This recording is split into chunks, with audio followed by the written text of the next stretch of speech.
That's it. All that it is. And some of us say, "Oh, I gotta trust. But I don't know no one." And guess what? The acknowledgement to say that you're already one step ahead. Okay. Revocable trust. When you hear the word revocable, you talk about the etymology. The root word is revoke. You ever had something taken away from you? You ever had life revoked, something like that, right? It's like something businesses are still being attacked for finances are being attacked. And their business is revocable. Number one, revocable trusts do not have asset protection. That there and your notes. Revocable trusts do not protect the asset from lawsuits, creditors, to their credit card companies, medical debt, right? They come right after those assets in the trust.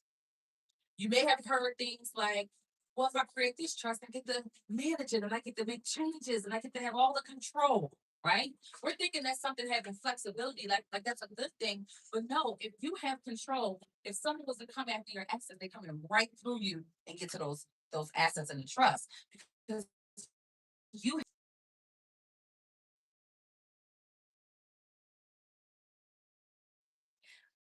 also revocable trust. Let's see the next one I say. It turns irrevocable when you die. You ever heard that before? Yeah. Okay. Now, on my journey of understanding the type of trust that I had first, I had to understand that there were certain clauses that had to be put into the trust that will allow me not to have control. That had to be in writing. So think about this here. If you have a revocable trust, right, and it says that when that person that created the trust passed away, that the trust turns irrevocable, understand that it does not turn into an irrevocable trust.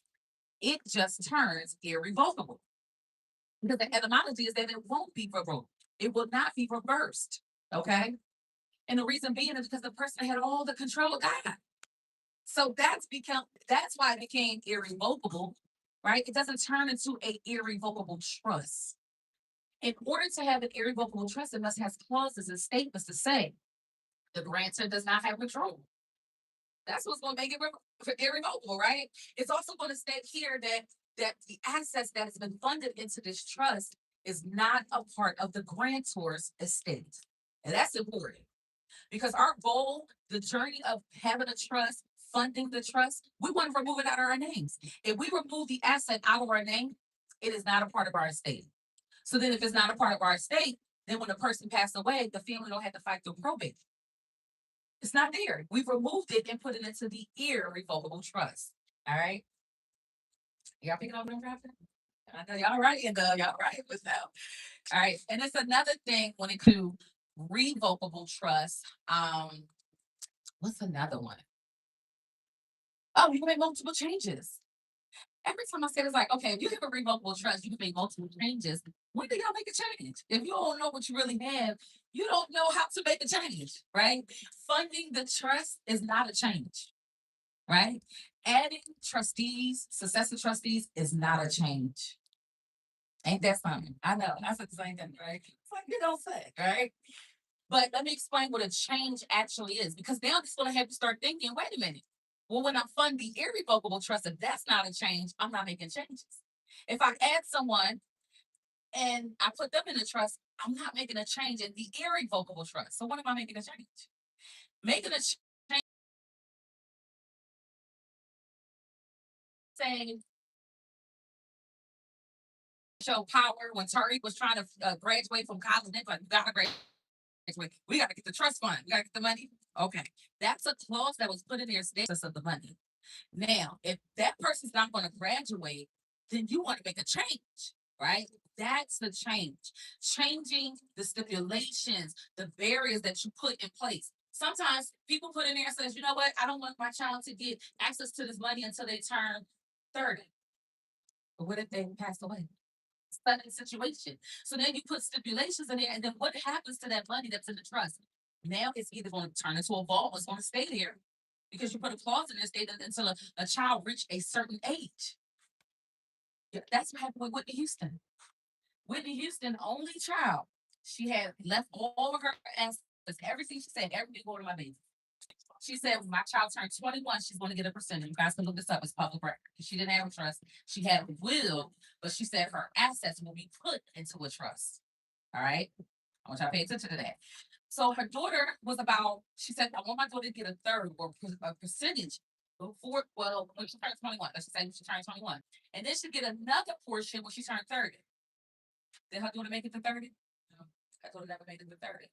Now, when we talk now about heirs and you have a surviving parent, that's where that access goes to. Who was the surviving parent of Bobby Christina? You know, showing up 16, she ain't about to get that money, okay? That's her daughter money. So you got to start thinking about that. When you have children or and they get married, you might not like their spouse. Okay?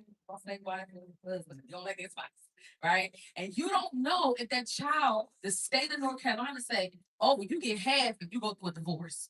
So this is why a lot of people are putting their children's portion in the trust and say, we're not going to put it in your name directly. We're going to put you as a successor trustee so that when you just have control, not ownership. All right. So a lot of people are now understanding that we're not putting our children as beneficiaries. We're putting them as successor trustees.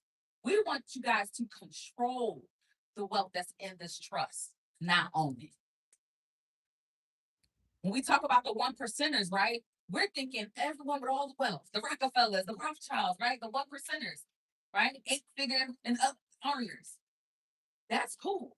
That's good.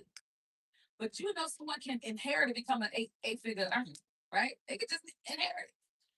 We talk about the 1%ers, the ones who make the wealth, but we don't talk about the 2%. Statistics says wealth does not make it past the second generation. Few things, because they may have put it in that person's name, they blow through it, they don't have the knowledge, it goes right into their name. Sometimes they don't have special clauses. Those special clauses end up being like a spendthrift clause. You guys can write that down. Spendthrift clause is a clause that will allow your loved ones to now have control over this money, have ownership of this, whatever asset they have, and their debtors cannot come after them for it. Right? I've seen a lot of headlines on social media, like this lady, she passed away. She was leaving her son her wealth from the insurance company, and guess what happened? It went to his baby mama for child support. That big car said, oh my goodness, I just like she had $50,000 on her account the next following morning. And she said, oh, my baby dad ain't never do nothing, right? He's trying to figure out why he didn't get a payout because there was no clause protecting the beneficiary. Right? So this is why it's not just about the money. This is about understanding the strategy, the structure. How are we going to pass this wealth, right? If we don't have this in place first. So even if you're like, well, I don't have a trust yet because I don't think I got the assets in there. I think I'm gonna have an empty trust. Let me tell you something. Remember this: you are an asset. Because every time we give our name, our social, our date of birth to a company, that becomes business, right? Even if you're at the grocery store, I know I'm going to go say I'm segueing off a little bit, but it all means something, right? When I go to a grocery store, they say, "Oh, you want to save $1 on a box of cereal or canned coffee?" Guess what? The government now can give them credit on their company because they have given away a certain amount over the year or what have you. That company can say, "Well, that's a loss to the company, even $1." But if you do it every time the customers come through, that's a lot of dollars, right? But they use your information, that data, right? And then it goes to the census report. Now they keep a track of the facility you stay in. They keep a track of your coupon, little keychain cards you have because you're giving your name. You are an asset to a business. Anybody working 9 to 5? All right, nice. All right, no, that's good. Right? Because now when I say anybody working 9 to 5, you are now understanding how to operate as a trustee. We clock in, we act on behalf of the company. They might see every day, you might run it every day. They might see you might be the one that runs every operation. But what never changes is that you're not the owner. So if you're not the owner, you don't really hold the liability, right? But you're acting on behalf of the entity. Anybody know why I changed my name to Layla Lockwood LLC? Right? Because I'm going to be operating on behalf of that business. I started to understand that no matter if you say John Doe, you say Jane Doe, and I say Layla Lockwood, you gotta assume who I am. 'Cause I know who I am, right? So I always tell people you gotta know who you are. Now you're gonna always be subjective for someone to tell you who you are. I know if I went to that job, I clocked in and clocked out, I don't want to hear nothing about that job. Right? I gotta turn it on and off. Same concept when it comes to operating as a trustee. Know your capacity, know your authority, but you don't have to be the owner. All right. So let's talk about it. You clock in, right? If someone was to say you got to sign up on behalf of this company, you might see it on your checks. You might get direct deposit. You might see a stamp, maybe on your check stub. They wiring the money. You might not see the CEO. You might not see. You're probably just talking through a representative like HR, right? And the whole time we can do that for ourselves, right? So I mean, just explain to you. So let's can we segue over here to real quick how to turn it into an LLC, and we're gonna make sure we put the trustees on. All right, okay. All right. So how I turned my name into a corporation. One, I went through the Secretary of State of North Carolina. And again, if you guys are in other states, please reference your state. I know that we have some visitors that drove in and stuff. All right. So reference your state. So you will go to the Secretary of State and you will put, your first and last name LLC. All right. This does not erase your natural being. This is now like we're gonna put this on two players. That's how I like to look at it, right? So now you go to the Secretary of State, you put your first and last name, LLC. You have to get a business address, totally separate from your residential address. The reason being, one is going to represent your natural side, the other is going to represent the business side of you. Okay. You want to make sure you put multi-member.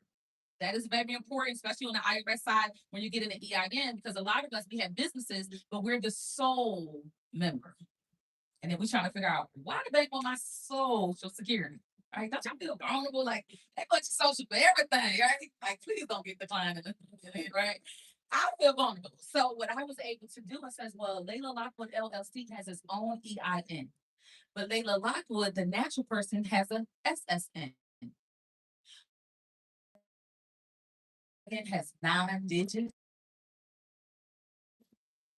A passport has 9 digits. So when you understand how to separate yourself, you can now build a legacy. So you're still the Secretary of State. You want to make sure you put the trust as the member. Trust is going to be the member, right?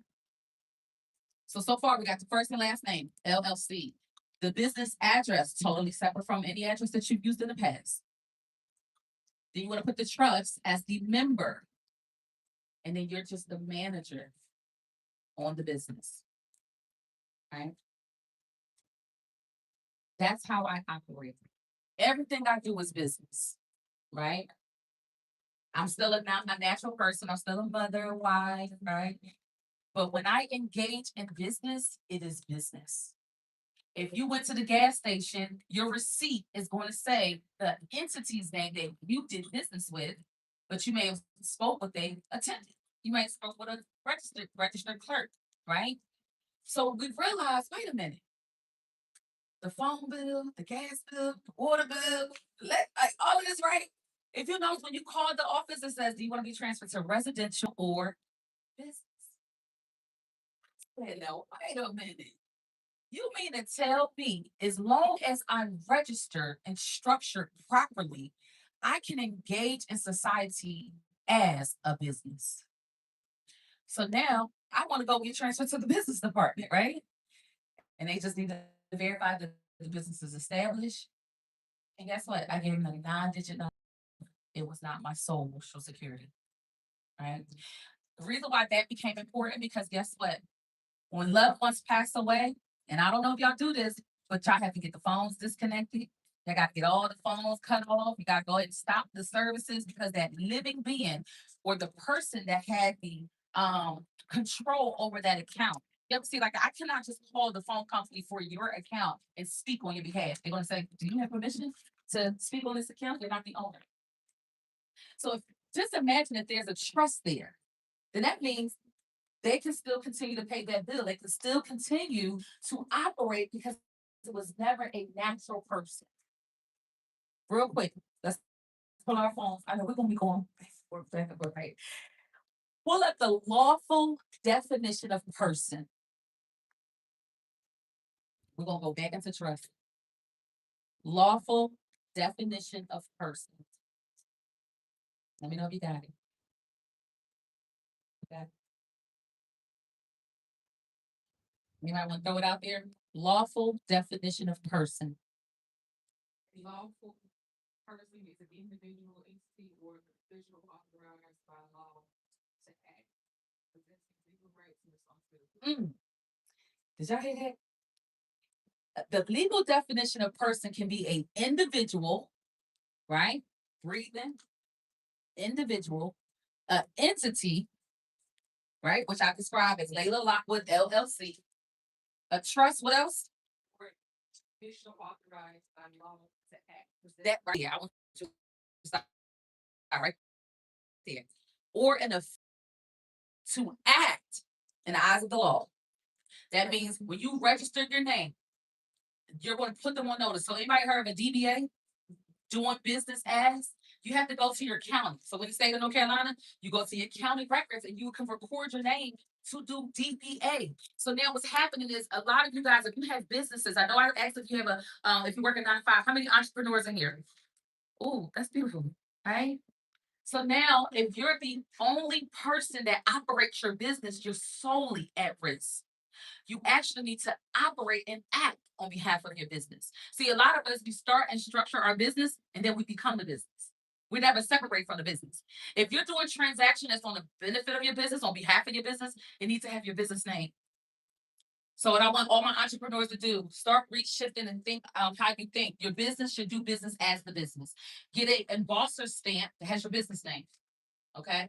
If any documents that is signed, needed, receipts, invoices, you will sign in the company of the business.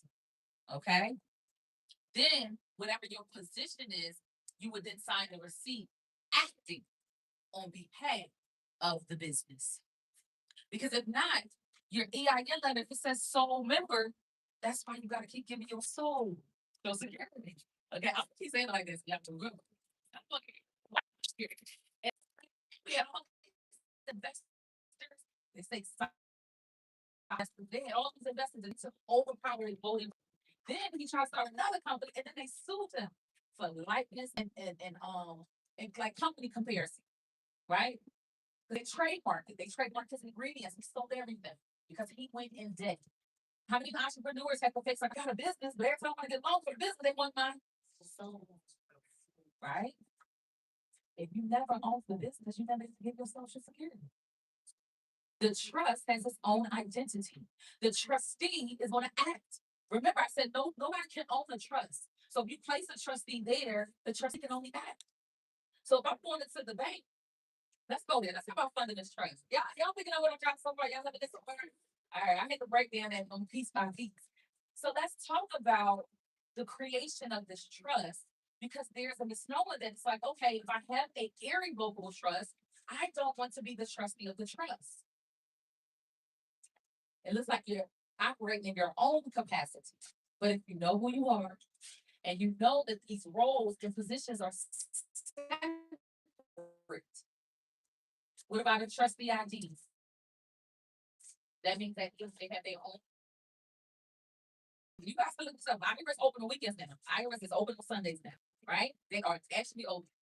If you go to the IRS right now and you to pull up an EIN for sole proprietorship, now this is you solely getting this EIN, but you want to get this EIN for banking purposes. Try me out. Somebody in bank or somebody who goes to the IRS, click sole proprietorship, and it's going to tell you what is the reason you get it. Let me know if you see banking purposes. Let me know, y'all. Holler out when y'all get there. All right. Now, if I say that I'm a trustee and I'm going to act on behalf of, let's say, Blue Flower Family Trust, I'm only acting, right? The trust has its own 9-digit EIN, and that asset that's inside of Blue Flower Family Trust, that's who I'm going to operate on behalf of. Did I say I'm operating on behalf of myself? No. The only way you would know that is the way you sign in that capacity.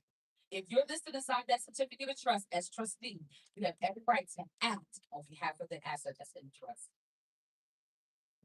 If you are operating under an irrevocable trust, remember the irrevocable trust has that asset protection because the one who creates the trust gave up ownership. So if the document is stating the grantor gave up ownership, then you're not operating in the same capacity. The clause already said you gave up ownership. Now you're going to walk into a new role of trustee and manage it because you're still living. Right? The difference is with revocable, you still have the control. You're the one who created, you the one that has the control. So that's why you don't want to be the same. Right? It's different. Different structures. That's why in the beginning I said when you are looking to get a trust, you want to understand the why. Why do I need a trust? If I know I need a trust to separate the two, can we slide down something and make room? Two in the front also. Right? Want to separate the two. Now that I understand that it's two total separate, and I know how to fund this trust. I know why I'm creating it. I know who's going to benefit, and I know who to protect these assets from. Everybody got the core values. Let's talk about how we want to fund it now. All right. Did anybody get the definition? I mean, not the definition. Anybody see sole proprietor? You see? Did anybody see banking purposes? You see that option? It's right under HR, hired employee. Anybody see that part? So did anybody know? I know I'm segueing a little bit. So somebody said they see it on the IRS website, right? What's the first option? Hired.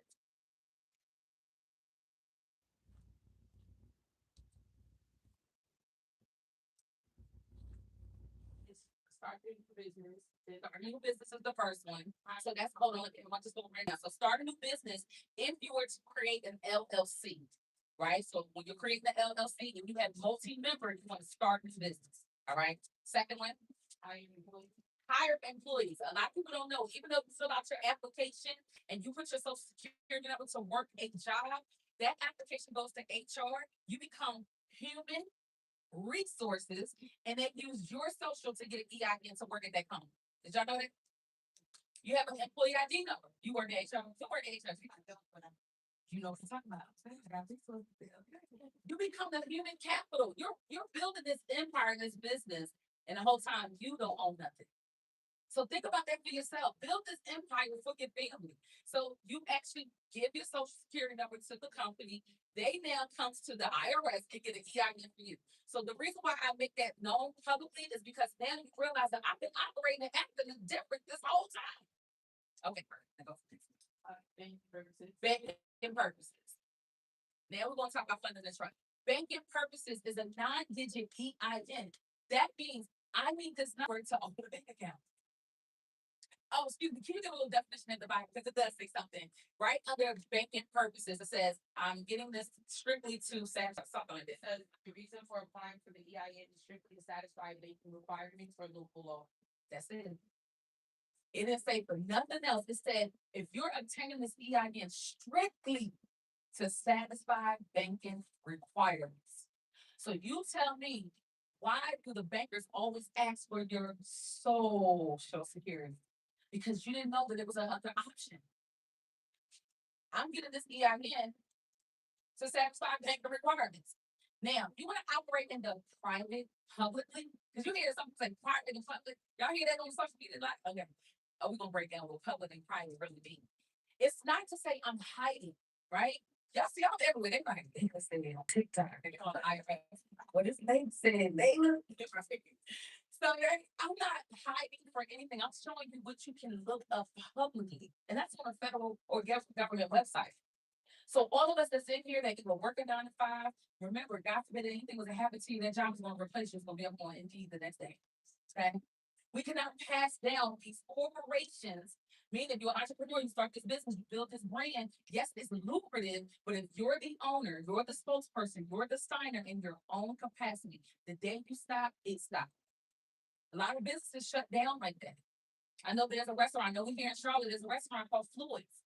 Been established over 40-something years, been in the business. The family tried to keep it sustaining, but what happens is you cannot finish to speak on behalf of that company, sign on behalf of that company if the owner is no longer living. So we put a trust as the owner, then the trustee comes in, hey, let's keep this thing going. Let's manage this business, right? Cash App owner, he got murdered, right?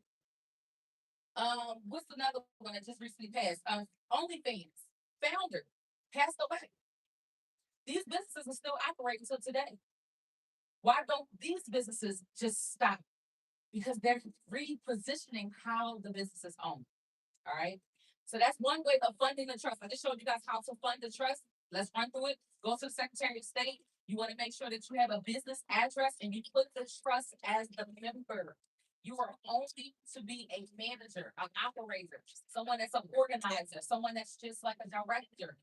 Minimize your position. Okay. If I work at Chipotle, baby, I'm just rolling burritos. Hello. I don't own nothing. I need to see the manager. Like you see the manager. Okay. I want to talk to the owner. You can leave a message, right? That's how it be. So let's go inside the bank. All right, we put our LLC inside the trust. It don't have to necessarily be your name. It could be whatever business and brands that you have. Okay, but you want to make sure that you're not the owner. You're the spokesperson. So you still everything that you're normally doing. You're just changing how you're structured on paper to keep that business running in the family. All right, so let's go to the bank. Now, the reason why I went through that, separating yourself and understanding the lawful definition of person, because when we have a trust, the trust is a person. Remember, she read it down, it was an entity, right? So the trust is a person that has his first and last name. Let's say it's Blue Flower, last name Family Trust. It's going to fill out the bank application. If they ask for the social security number of this person, it is the 9-digit EIN. They ask for the date of birth. It is the day that you got the EIN from the IRS. That's always going to be the date of birth, right? If they ask for the address, make sure your trust has a separate address from your home address for anything that you ever use in the past. It's its own person, right? You bring in your certificate of trust documents, not the declaration of trust documents, just the certificate and the EIN letter of the trust. We get ready to open up a trust bank account. This is the first way, again, to put this asset in the trust. All right. So you go inside the bank. Remember, the trust is going to open up an account with the bank. The trustee is going to speak to the representative of the bank, and you're going to be the representative of the perfect. All right. I want you guys to remember that because if we go on the bank, you're like, okay, what are you doing today? You want to open up this account? I was sent here to open up the account. Yeah, they sent me down here. All right. Yes, I gotta handle this. All right. I want to make sure that I did not trick the bidding, right? So I want to make sure, yes, here's the proper paperwork. I want to make sure that the trust is 100% the owner. That you know, you can say it too when you're sitting, open up the bank. Hey, I want to open up this account. I want to make sure the trust is 100% the owner. They said it. That's not it. All right. Now, the banker's gonna say, okay, no problem. Is this your trust? Remember, no one can own a trust. What we say can hurt us. I was going to cost you too, but it can hurt us. So we don't want to say that because if we do say this is our trust, it makes it look like it's revocable. We have the control and we're doing all the personally making changes. So no, this is not the trust. I'm actually one of the spokesperson or the one that's acting on behalf of the trust, right? This is what we call fiduciary duties. This is the duty. This is not you operating on your own behalf. All right. This is you acting on behalf of the trust. So now let's go ahead and open up this account. You're going to tell the banker that we want it to be 100%. The trust is 100% the owner. They're going to ask for your ID. Now, your ID can be a passport. If you don't have a passport, yes, you can use your driver's license, but you want to make sure that if they ask for your soul, because they're going to ask. Okay. If you have already recorded your name as a DBA, okay, this is only if you've recorded as a DBA, you can give the EIN to strictly satisfy banker requirements because you're not opening an account, you're acting on behalf of the trust. That makes sense? All right. Now, so you say, but you're the grantor. Okay, the grantor gave up control. The clause is already in there. No, I gave up control. This is going to be a trust account. Just so they won't confuse you to put you and the trust as the owner of the account. All right. This is on you to solidify that this account is open correct. We can't put it on the banker if your legacy is ruined based on the banker's error. So we gotta know. All right. Now they're gonna send you over a signature card. You make a deposit, what have you. You want to sign in that capacity. If you are the trustee, if you are a co-trustee, if you are a successor trustee, those are the names you put. Don't just put. You can put TTEE. That's abbreviation. So you put your first and last name and put TTEE, that's still solidified because that is showing that it is your power. But if you are the co-trustee inside the trust, you will always put co-trustee. If you are the successor trustee, you will always put successor trustee. All right. And again, you can get an embosser stamp as well. Amazon seller, you can get created. It will say first and last name, trustee. You can get those embosser stamps because now you're going to be signing on behalf of this trust. And a lot of our trustees, they'll go through our program where they find out that they can get an embosser stamp and then they stamp it, sign over top of it. So there's no confusion that you're not operating in your own capacity. All right. Any questions so far? What I talked about from the beginning is where I am right now. But still talking about funding the trust. Okay. You might click on the microphone.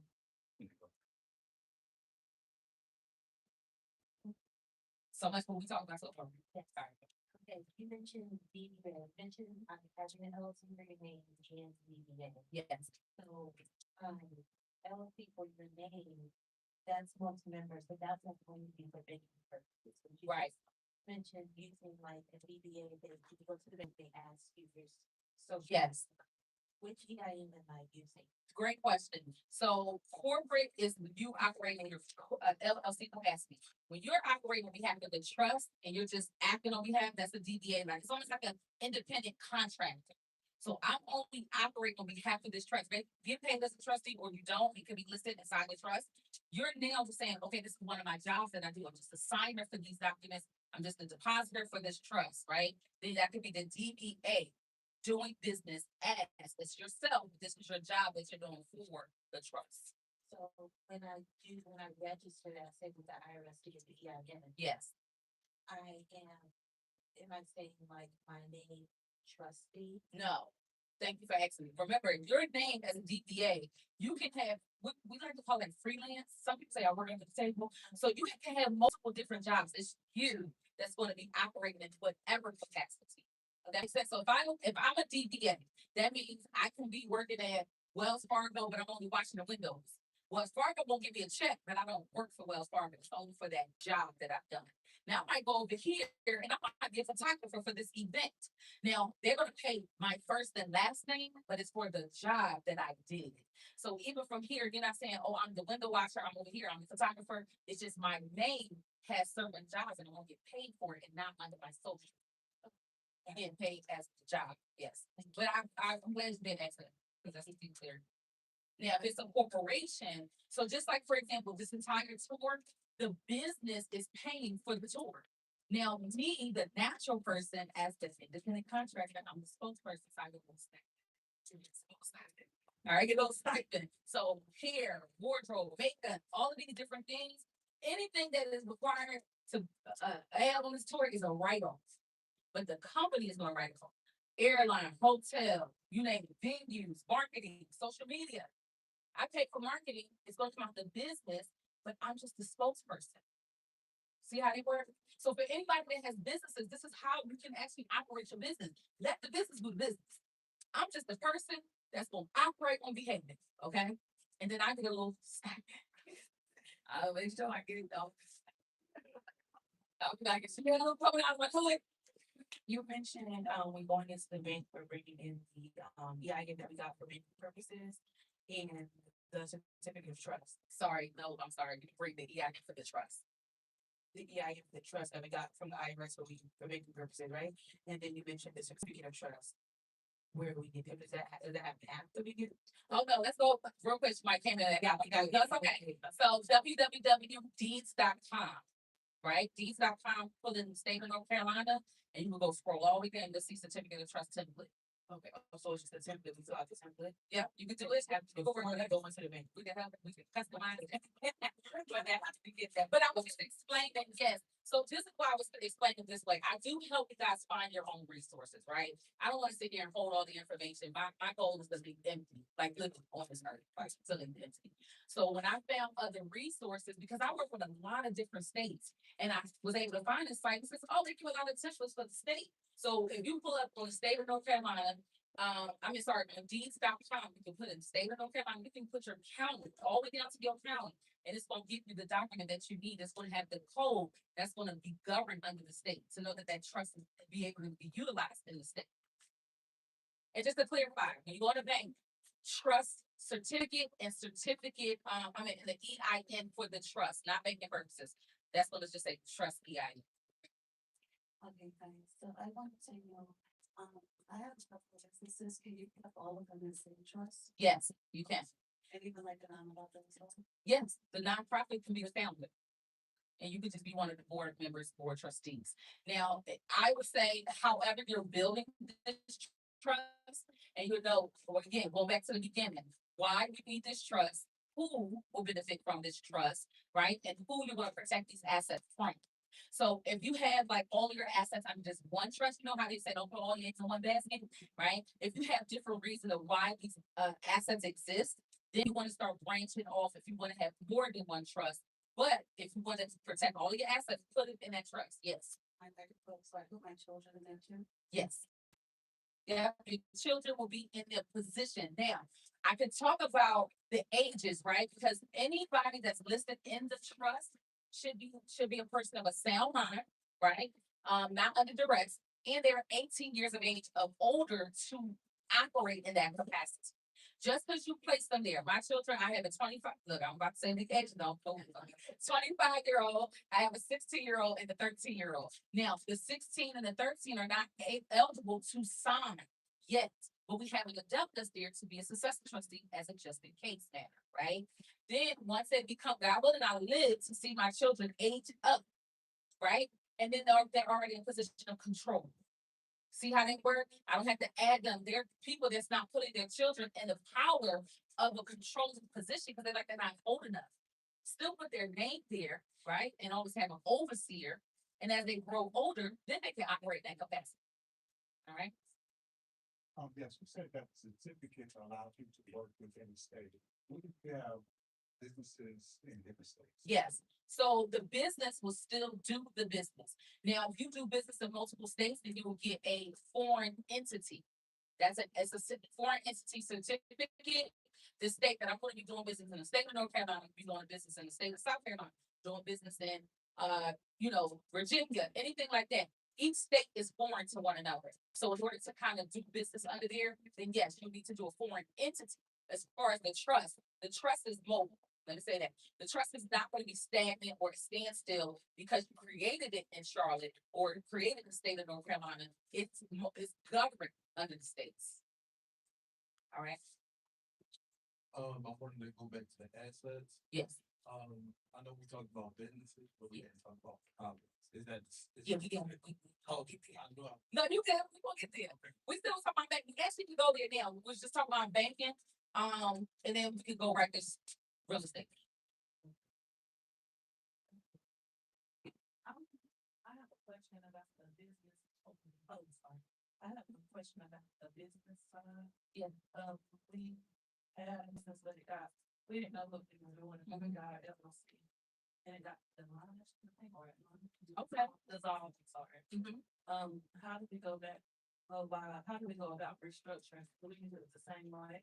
So depending on the reason it was dissolved, was it dissolved by like a tax audit, meaning you didn't file taxes on the business? Maybe you didn't file your annual fee to keep it. Okay. So yes, it depends on how long ago it was, then you can kind of go back to Secretary of State, pay their back fee, and then get it back reinstated. So probably it shows inactive. Yeah. Okay, so you can get it reinstated. Now, if you owe any debt on the business, maybe you took a loan out. Not saying that this is true, but sometimes you have to pay those things. You cannot like file bankruptcy or dissolve a business if you still owe debt on it. But if that's not the case, then go ahead and contact the Secretary of State. But we continue with that same EIN, we have to just reestablish it all. It's up to you. Always up to us. Yeah, it's up to you. If you say I really like that business name, but I don't, a lot of people do phase two. They might put like a little 2 Roman numeral on the back of the name, something like that. That's an option for you. But I can't say that. Thank you. But you can put the trust as the owner. That's all. Yes. Next time, as you're doing now restructuring of your business model, now that you know this, you can put the trust as the owner and then pay attention to that, right? So this is a part of updating when you are putting assets in the trust, right? So it's mentioned about business, they may send notices to the business address. But what if you don't, have that business anymore, right? Or if you want to start updating things on your business or updating things on the trust, then you want to make sure that you keep these things updated. Some of the things that me and my husband do, we have like an email address for the trust. It may not just be for one trust, it is a formal where it's like, okay, if anything that's going to be sent to us and notifications and things like that related to the trust updates, maybe the card expired, maybe the address needs to be changed, maybe taxes is due, something to that factor, we'll get the alert. Or if you have like a virtual ad, you want to keep up on those dates when your payment is due, because if your trust no longer has that address, it needs to be updated. It's going to be considered outdated. And that'll mean it's like if it's outdated and it's not active, that means your assets not protected. Okay. Let's talk about everybody good. Let's move on to real estate. We good on real estate? Let's get there. Y'all like this information so far? Y'all. All right. To property. There's a few questions I get. So I'm gonna throw them out there before y'all go at me, right? So a couple of questions I get is, can I put my home in the trust if I have a mortgage, if I have a reverse mortgage, right? Or if someone that used to own it and they were like a spouse or something, they passed away, right?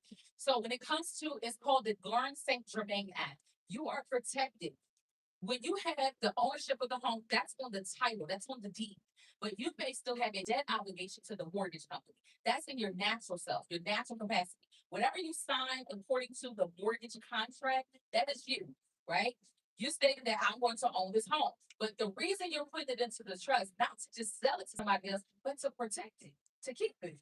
They're allowed to put a rain camera on it to protect your home, right? They're allowed to put a fence on it to protect your home. Home insurance to protect your home. So the reason you put this in the trust is to protect your home. All right? Not taken away from the mortgage company. When you look at that contract law, you have a mortgage debt obligation to pay back the bank because they paid for the home in advance. The home is completely paid off. But now you have a debt obligation to pay the mortgage with their interest. Okay, so this is always going to be your home unless they take it from you. There's going to be a lien, but that's a notice of lien. Okay, now if you go and retitle this and you put it under a trust, that's how you're protected under the Garn St. Germain Act. A lot of people go wrong and they put it under LLC, right? And that can also trigger the due on sale. So it's like a due on sale clause. If you transfer it out your name, it is the full mortgage is due upon the sale. So a lot of people are not protecting their homes because they're thinking it's due if I transfer this home. If you put it in the trust, you can be still protected on this side because you never broke the contract agreement as far as not paying them as a debtor. All right. But pay mortgage. Okay. I don't know what people be saying. I put in the trust, I don't know what I'm pay mortgage. That is a lie. Okay. That is not the truth. And then also when it comes to who now pays the property tax, the trustee will facilitate managing this asset. All right. And when you transfer this property into the trust, make sure you update it and put the trust under the home insurance. You know, when there was a wildfire in California, wiped out all these homes, right?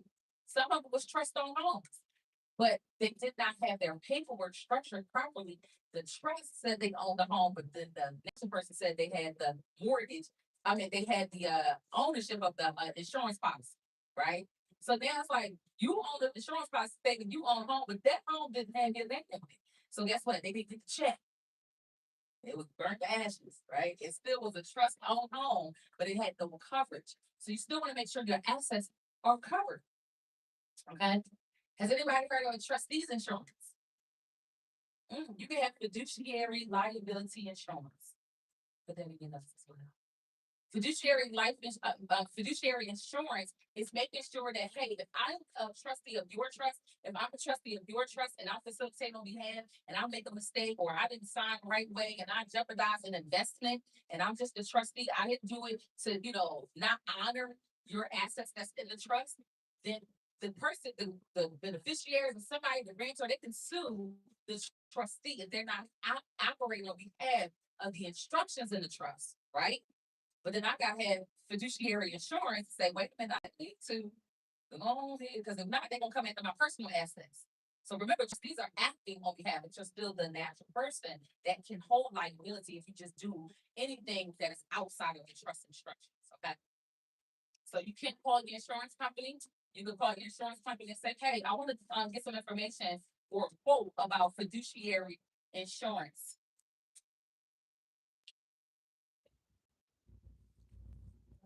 If you, if you switch your home over to the trust owner, do you have to tell the bank that you made that change? Because when you report it to the insurance company, what happens there? Do they notify the bank, or is that gonna cause any issue there? No, they're all separate entities. Again, I used to work in a collection agency. If you made your payment, you made your payment, right? If you do not make your payment and then they notice that there was a change, you're gonna make me nervous. Wait, a minute, you ain't made no payment, you make changes, wait a minute. Call it due, because I want to now figure out what's going on. Now, sometimes what happens is you have someone make a change, they don't make the payment because it could be something as simple as their card change or their bank change or something like that. And that may draw some triggers. Some people may call willingly. That's up to you. You can call willingly. I won't do it, right? Because all I'm doing is protecting the property. I'm not changing the loan agreement. I never wrote that contract. So I think what people are doing is, yeah, you have to notify them. Yes, the agreement is saying that we paid a loan for you to have this house. It never changed as far as you living in the home. So as long as you resided in this home, that's something totally different. If you purchase a property and it's an investment property, that can become an issue. All right. So the other thing is, if you, it doesn't matter whether you file it, put it on record or not. When you title the property to the trust, should that be on record with the county? Absolutely. We can go to you right now. Yeah. I'm just explaining the reason that you can do it. A lot of people are stuck in that area. It's like, I know I don't own the home, but that's not what the title of the deed say. The deed say that you are an owner. So all you're doing is updating the deed and the title, and you're checking it to the trust as the owner. And then you could be the trustee that signs on behalf of the trust, and you're managing this asset. But when you're making your payment, because I want to talk about commingling right there in the sense, because when you're making your mortgage payment, it's coming out your personal bank account, because that's you debt obligated personally. Now, when you have the trust on the home, now the trustee has to facilitate things that is required to the home. Right? So let's say you need to get some new flooring, and then the company send an invoice, you need to get some installation. They're going to send an invoice now to the homeowner. That's the trust. Now the payment, when you get these things done on the property, needs to come out the trust account. See how it's two separate contracts. One is trust law, one is contract law. All right. Now, question over here, Naomi? I just wanted to go back to the liens. Yes. As you were saying, pay your mortgage. So if you have a tax lien on your property, what's when you have a tax lien that you have within the trust? Yeah, so is the lien, like, everyone has a notice of lien if you're paying a mortgage. Just because it's a notice of lien does not mean that you're in like a jeopardy. If you're behind on your mortgage, that's why I talk about reverse mortgage, because you can still have this property in a trust, because again, you're not changing that debt obligation that you have with the mortgage company. There's something that you worked out that mortgage company can't give, but they stated that over a certain period of time, they will come back and get that home if you don't agree to their agreement for the certain period of time in the reverse mortgage. So it's all about what your agreement with the mortgage company. Make your payment. A lot of people found that out, and we found that out during COVID. They said, "Oh, you can go in forbearance. You can get your payments on, like, and you can change your installment." Then they was trying to put it in the trust, and they denied them because it was not showing that they were up to date on their payments. So you want to do it prior to, and also before you transfer your property to, especially an irrevocable trust, you want to go ahead and refinance. All right, gotta pull that equity. That's the part they don't like. All right. Now, also when you're transferring a property into the trust, There's something like a homestead act exemptions where you guys are getting tax benefits, right? There's a clause that's listed inside the trust just because it is added to the trust. As long as a relative or someone that's listed inside the trust is residing in the home, you still get accepted that homestead exemption. Okay, you're not giving that up. We're just changing the ownership to protect the property from being a public record. Right now, we move all your addresses right now, it'll tell you exactly who owns it, right?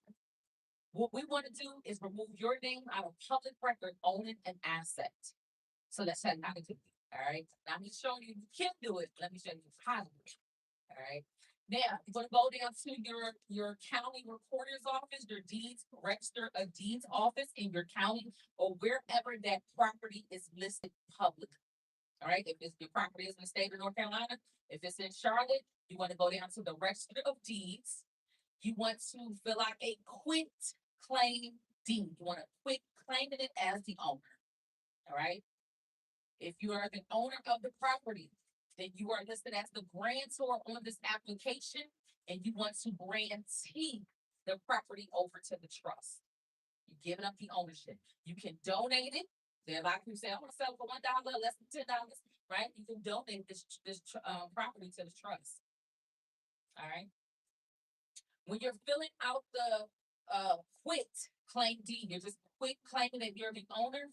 You want to fill out the description of that property, what lot size, and what's the address, and the description of the property. Most of the time, your package, your information already have a description of the property. Just make a copy and add it to the application and get it notarized. All right. Now, if you're deeding it over to the trust, and it's a grantee in it, right? Who's accepting the property? Trustee, right? The trustee. So you want to make sure you have a copy of your certificate of trust. You want to make sure that the trustee is present at the county's office because it's going from your name naturally over to the trust name. When you do that, you give that paperwork over to the county clerk and file a filing fee. So how it looks is the quit claim deed application. You want to have the description of property, the certificate of trust, and your ID to show that you, as the trustee, has the authority to accept now this property is now owned by the trust. All right. And if you want to see it in real time, go to deeds.com. That same website that we found for certificate of trust templates, and see that top form, it says quit claim deed. It's an example of how to do it. Right. A lot of attorneys, they may charge you about a couple of $100 just for this application. It's only $30, less than $30. All right. So I'm just giving you the steps of how to do it yourself. Question over? That's if you can go back again. Oh yes, good part. Okay. So the application is called the quit claim deed. You can pull that up on www.deeds.com. Select your state and your county, wherever the house is located, and then click quit claim deed. Right. When you go to that county clerk's office, even on that the description is going to tell you where to go. Okay. That description, you want to make sure you put your name as the grantor, the one who owns the home. That's going to show it's from and to. It's going to go to the trust. From your name to the trust. All right. You're quitting the ownership. You're going to quit being the owner on the deed. You want to have your certificate of trust and your ID to show that you're going, as the trust is going to be grantee, now receiving the ownership of this property.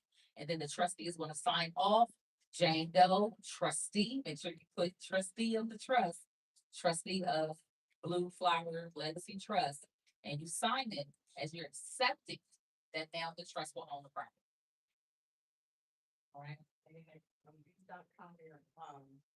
Break that all down for you. Yeah. It give you a template. Yep. 2797. Got them. All right.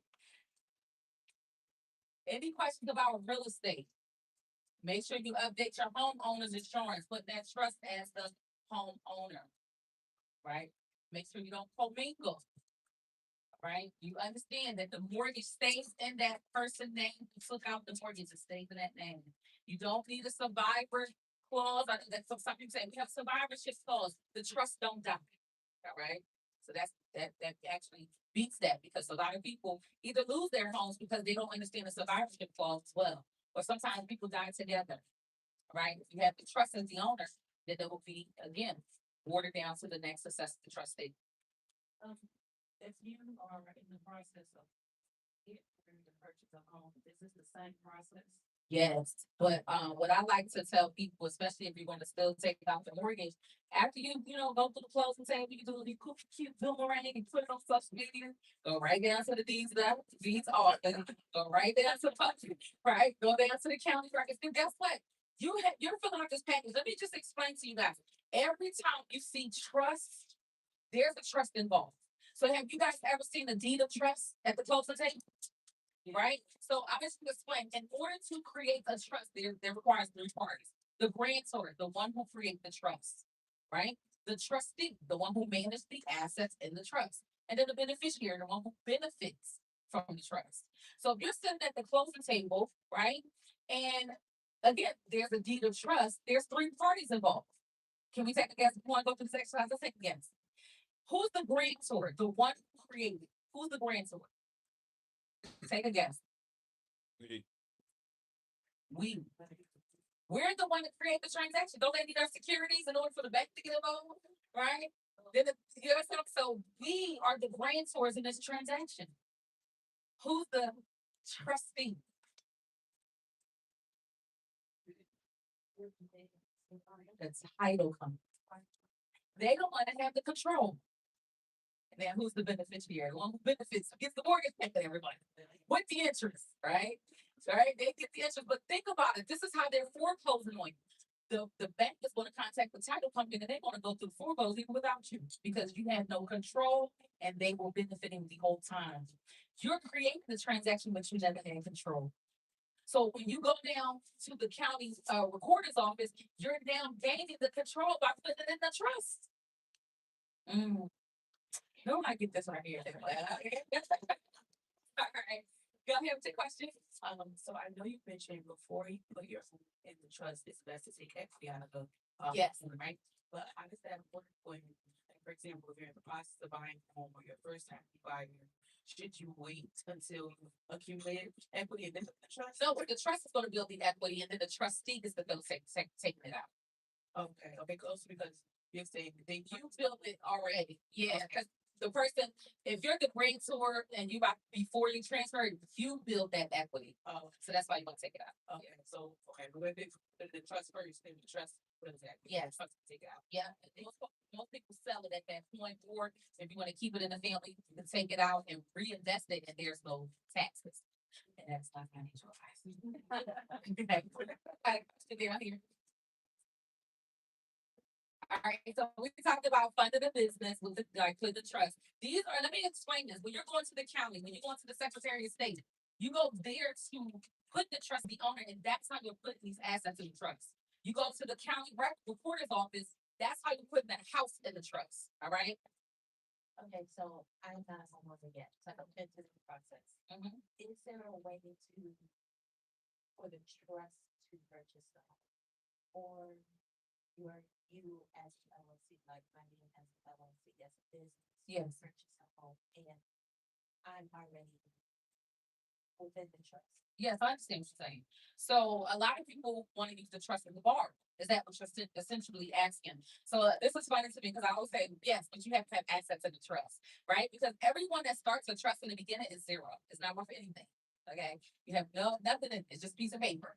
In order to start funding a trust, but you want to be careful because you're not going to take this trust that you put all of your assets in and now say, I'm going to now use this trust as a borrower. You want to keep this as, it's called a security asset trust or asset security trust. What this means is that this particular trust that I'm going to create, I'm going to put like a little piece of land here, and I'm going to use this to borrow every time. This one trust is going to be the trust that I'm going to engage in business. This trust is going to borrow because it has a value here. But if that piece of land is worth $20, you ain't got nothing to borrow. Okay. Now, if this land is worth $400,000, you got something to work with here. So I always try to tell people equivalent to what is valued in the trust, it can be used as an exchange to borrow. And then you just sit down with the banker or whatever hedge fund, private, whatever you choose to sit down with, you explain to them that I'm gonna use the security asset trust to be the borrower. That is the collateral, not your social security. All right. And even with business, the business shows a lot of people, when you have a business account, do anybody have a business savings account? See, some people normally I don't get as many in, but you guys are so smart.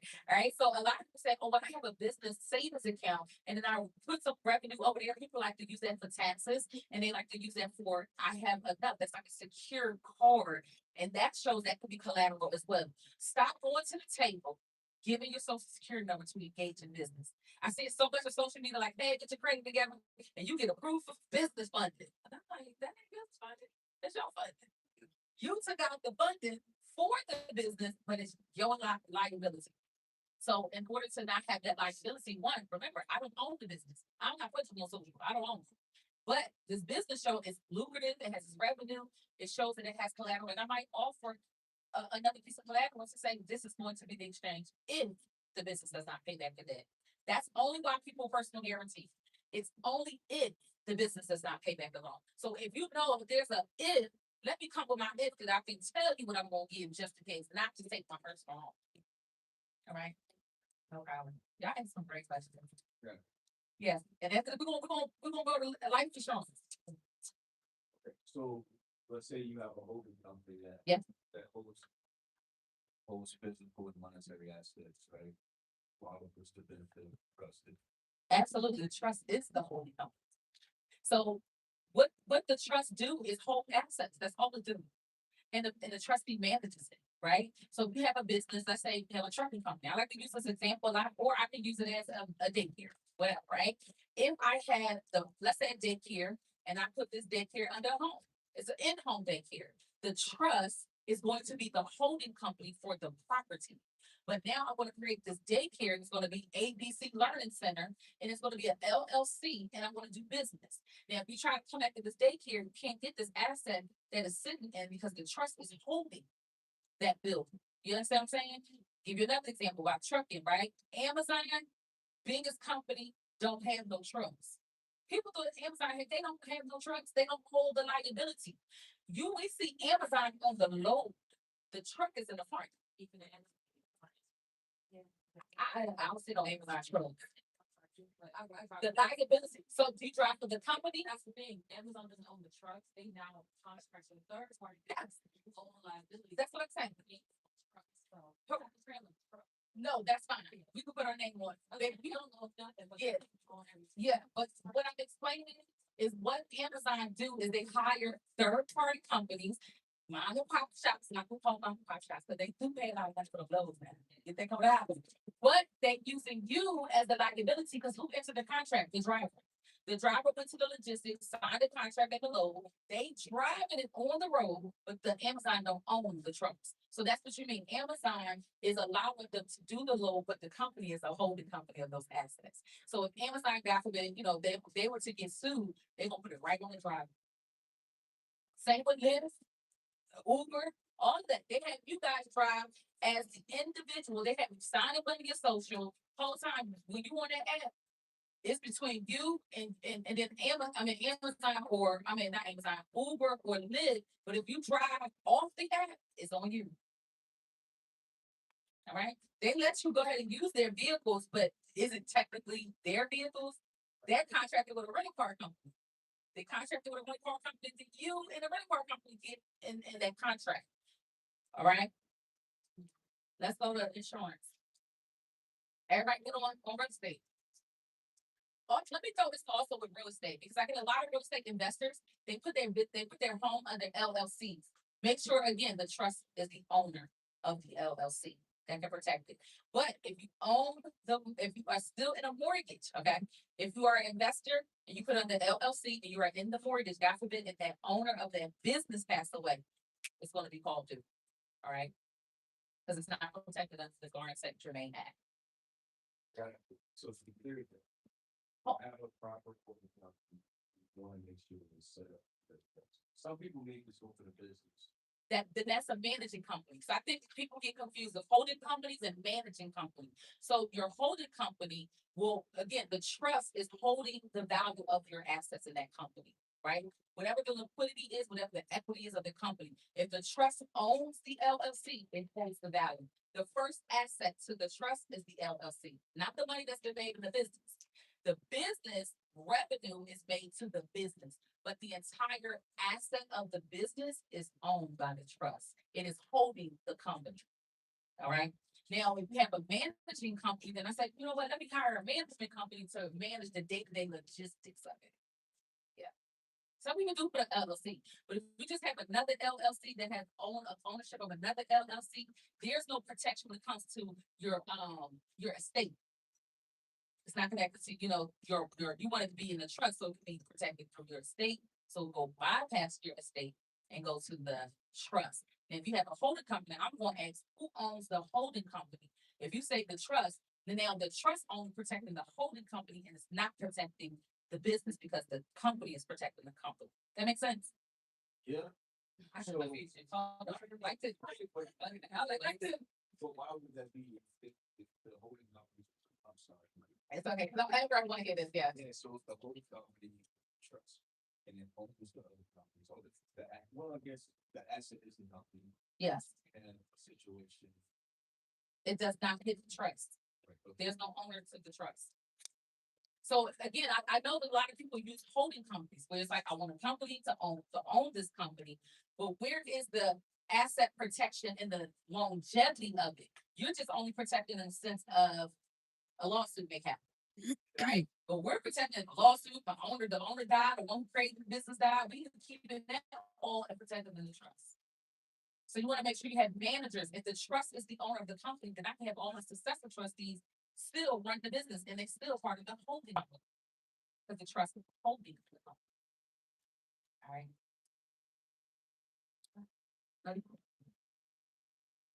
Okay, so I'm trying to get down what you just said. So for trucking, so that if I have a truck, but I also have, I'm the owner operator, so I have a business. If I put the truck under the trust as to hold the asset, and then the management of the business be under the LLC. Yeah. And put the LLC under the trust itself, or should I be in a different entity? No, the trust can lease the vehicle to the LLC. It's a leasing agreement. All you need is a lease. Rental agreement. But keep the truck under The trust. not the LLC. Correct. Because it's not doing business, it's leasing. Yeah. I'm gonna let you borrow that and go ahead to your business. Yeah. No liability. All right, then you have the driver that has insurance. Let's go to insurance. Anybody have life insurance? All right. Anybody have death insurance? All right. I'm just saying that because I want us to start putting the directions to have maintenance and living insurance. Okay. And the reason why I say that because a lot of us just get a policy. I just want this policy for when I die. I need y'all to have some policies for, but we need to keep this money coming in the family. We multiply it, okay, and we create multi-millionaires. And I know not just on the face of death, but you know what I'm saying. So, have anybody heard of ILIT? Oh my God, this sounds like I'm kidding. Like that. It's an acronym for irrevocable life insurance trust. Nobody never heard that. Okay, then y'all get to learn about it. Okay, so ILIT is an acronym, irrevocable life insurance trust. You can call your insurance company today, call them on, okay, and say, listen, I heard about ILIT. I want to get information about it because I want to put my trust as the owner of the policy. I want to put the trust as the beneficiary of the policy. And then I want to make sure that every time we make this payment, it's coming out the trust bank account. What we just did was create private wealth for our families. They don't know, the state publicly won't know who owns it. The state publicly won't know who benefits if someone was to pass away. And they're not going to trace and track how they're making this payment. That's why we live. Okay. You want to make sure that you create private wealth for your family. Because again, someone may say, okay, well, I don't have a business, I don't own a home. So far, I ain't got nothing in this trace. All right. So I'm not saying y'all think that, but you get what I'm saying. So far, it's like, okay, what do I put in this trust yet? You could get an insurance policy, and I always say this, that you can actually a couple of $100 can buy $1 billion. Okay, that's not going to a couple of $100 can buy $1 billion, right? So you get approved for $1 million policy, depending on whatever type of premium. It don't have to be just an IUL. It could be term, it could be whole life, right? But as long as the trust is the owner, you can still be the insured party. Okay, if you're the insured party, you're stating that God forbid anything was to happen to me, living or dead. Because you can have a situation that comes up and you might not have the same day-to-day operations or activity due to an injury or something like that, you can borrow against that policy because then the finance change, correct? So we want to start asking these insurance agents and their advocates for more education surrounded by the policies that we have, not just to go to the funeral. I mean, that's good too, but we want to live on this insurance money, all right? So trust is the owner. Trust is the beneficiary, and the trust bank account is paying. He's paying. You know why I said that? Because you do not understand how many people I've talked with, and they said, you know what? I had life insurance policy, even if it's just for children. You ever heard of rider's policy? The children is riding the policy of the parent, but as soon as that child turns 24, 25, in some states even 26, they lapse. You know how I know? The hard way. I got 25-year-old. Right? And the sad thing about this particular situation that we found out, my son has a medical diagnosis of bipolar schizophrenia. So a lot of companies is denying. We hit that policy since he was 2 years old. Something like that as far as lapsing. Even when we see situations, it's like, oh, my parents, they have insurance policies on this, and then you go to look, trying to pay for the funeral, and that policy lapsed years ago, all because a card changed on file. Or the person who took out the policy, they passed away and they have multiple policies for other family members, and the payment was coming out their personal bank account. Then when they died, they froze the account. So now all of the policies lapsed because they wasn't no longer coming out the person's personal account. So why we say trust as the owner, trust as the beneficiary, and making sure that that trust is paying those monthly payments. Because God forbid somebody pass away, the successor trustee can come and still make those payments. Make sure those deposits, make sure they're keeping up with the update of the trust. All right. We got a question. Okay. That's all that. Okay, I have a quick question for you. So let's say you have a relative who has been incarcerated, who was incarcerated. Is that person still able to start the same trust program? Yes. Because I know that they're not able to get life insurance, they make it look hard for them to own, and et cetera, et cetera, et cetera. Yes. I'm glad you asked that question. I actually have a video that I posted not too long ago saying convicted felon can never trust.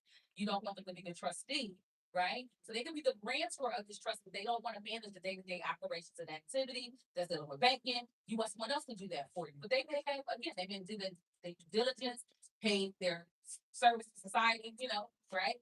And yes, that is true. Depending on what type of charge that they had in the past, and life insurance companies will deny you. Okay. Corporate, right? Anybody have insurance through their company? Right? So depending on how you build a family office, this is important. A lot of multimillionaires or trillionaires, billionaires, right? They're building family offices. If you notice, I said that I turned my name into a corporation. But what you think I did with my husband and my children? Their names is a corporation.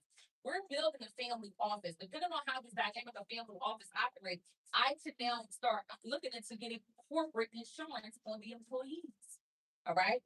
So now when you look at, can this person get insured through the company and through the job? There's also other companies' policies. Don't stop giving up. Like, don't give up on finding other companies that will at least cover them in the burial. Stuff like that. That does happen because, again, like I said, I'm going through it just by diagnosis. Also, too, if you're a convicted felon, you can create a corporation. So the trust can be the owner of the corporation, and then you can start operating through the EIN as a business, not as your natural name. Your natural name is going to keep coming up as this person did this crime, whatever. And you're like, man, that was 20 years ago. Let it go, right? But they're going to keep bringing it up in your natural name. Go ahead and create a business under your corporation. Y'all see these cool little sneakers I got right now? These are so cute. These are cool. I'm rocking He's a Philadelphia home. They live Wallow 267 on Instagram, right? He just dropped his sneakers. And he did 25 years in the federal penitentiary. He is a business owner. He's an entrepreneur that he's making moves with business deals and he has partnerships and all these different things. He's doing it through a corporation and not his natural name. All right, you have layers of corporation, right? So don't stop here. You could be, again, you could have a past, but that's the past. You can build that future, the growth. The reason why I say I'm glad you asked that question because natural people go through the situation, but there are many different corporations that are building that has no natural identity, right? How many of us seen on social media where we get like Wendy's battling McDonald's on Instagram and Twitter? These are corporations, right? So when you see my name on social media, it is under a corporation. I'm just blessed enough, and I'm thankful for everybody share my stuff, keep commenting and sharing. Matter of fact, tear that comment section up, right? I'm blessed enough to get paid through social media, but I did it differently, right? I structure it under a corporation, right? And then the trust owns the business. So we see it day to day, like I said, you see Wendy's got a profile, you see Pepsi Cola, Dr. Pepper, right? Hot Dr. Pepper sitting in jingle. They be on social media. So we have corporations that own or have social media, but we have what actors that's operating on behalf of the company. So when y'all see me going over there in that timeline, he trying to tell y'all don't own nothing. I don't own social media. Okay. And then we do that because again, if I'm going to be, this public figure, God forbid anything happens to you, they're going to be sharing the videos, right? And that money is going to be made, okay? And that money will go straight to the trust and that will continue to benefit my children. Got to think longevity. It's how we structure the things that we do to structure our day to day. We don't know. We're going to take death one day, but we don't know the date nor the hour. So what I'm doing is structuring my family's future in a way that it will outlive me. All right. Quick question. You said familiar or building family offices.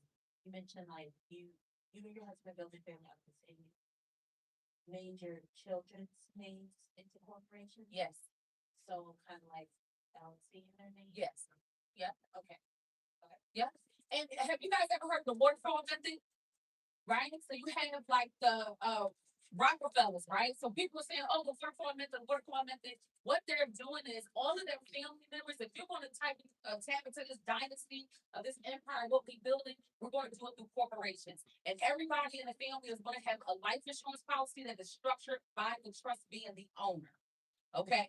If one generation dies off, it's more generation that's going to come behind it because they're going to build it through corporations. The money from the insurance policy is going to get poured into the trust. They're allowing trustees to now take the money from the trust, make an investment, start a business, right? But we don't know this information, so we just go get credit cards. Dang, loan, big fees at the bank.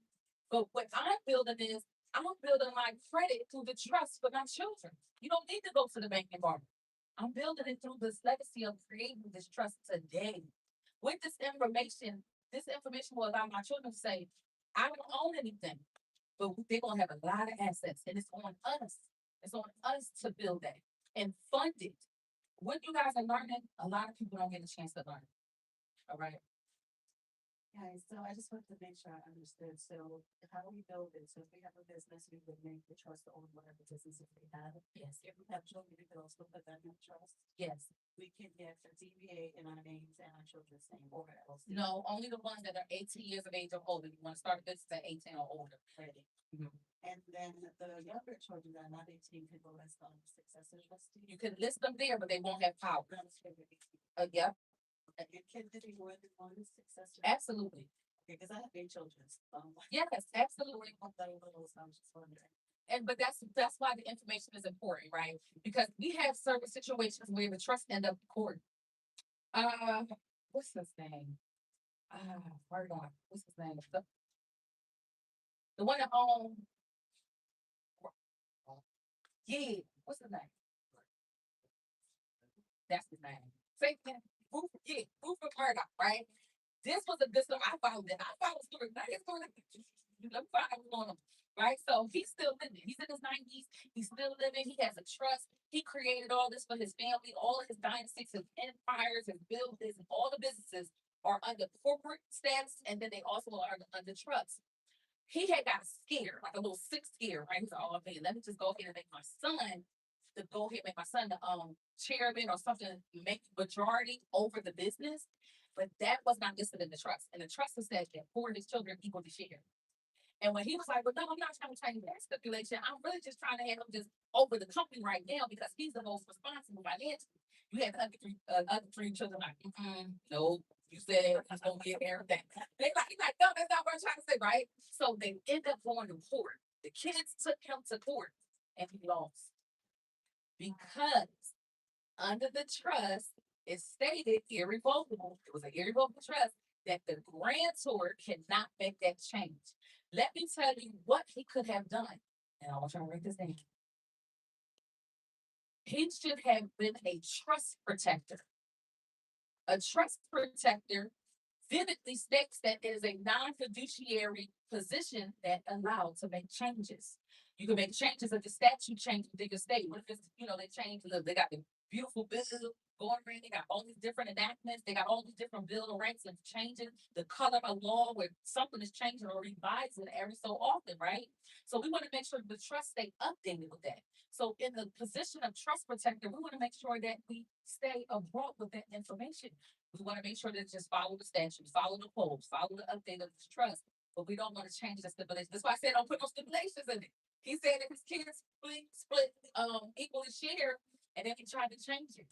And the court said no, that's your paperwork said you can't change it. All right. They going for those stuff. But yeah, that's another story. All right, but you understand that corporate status, structure, and the knowledge, the information, because again, you don't want that trust to end up in court. Sometimes families, again, the dynamic of families, that trust is so powerful that again, even if the trust is created and the trust is a baby, the trust is baby. The trust is created and the child is young, the child is a baby, right? Or just young. Like I said, I have a 3-year-old grandson. And I want to make sure that my children and my grandchildren are protected, but I don't want the moms, I don't want the dads to come in and start changing stipulations. So what I want to make sure that I do is I have someone in a position to the trust will provide for my grandson. All right. So there was a story, and the reason why I like to reference stories because you guys can go back and look up these articles. Aaron Hernandez, right? This was a football player that actually was on trial for a murder. I'm saying that, right? And he was a football star of the New England Patriots.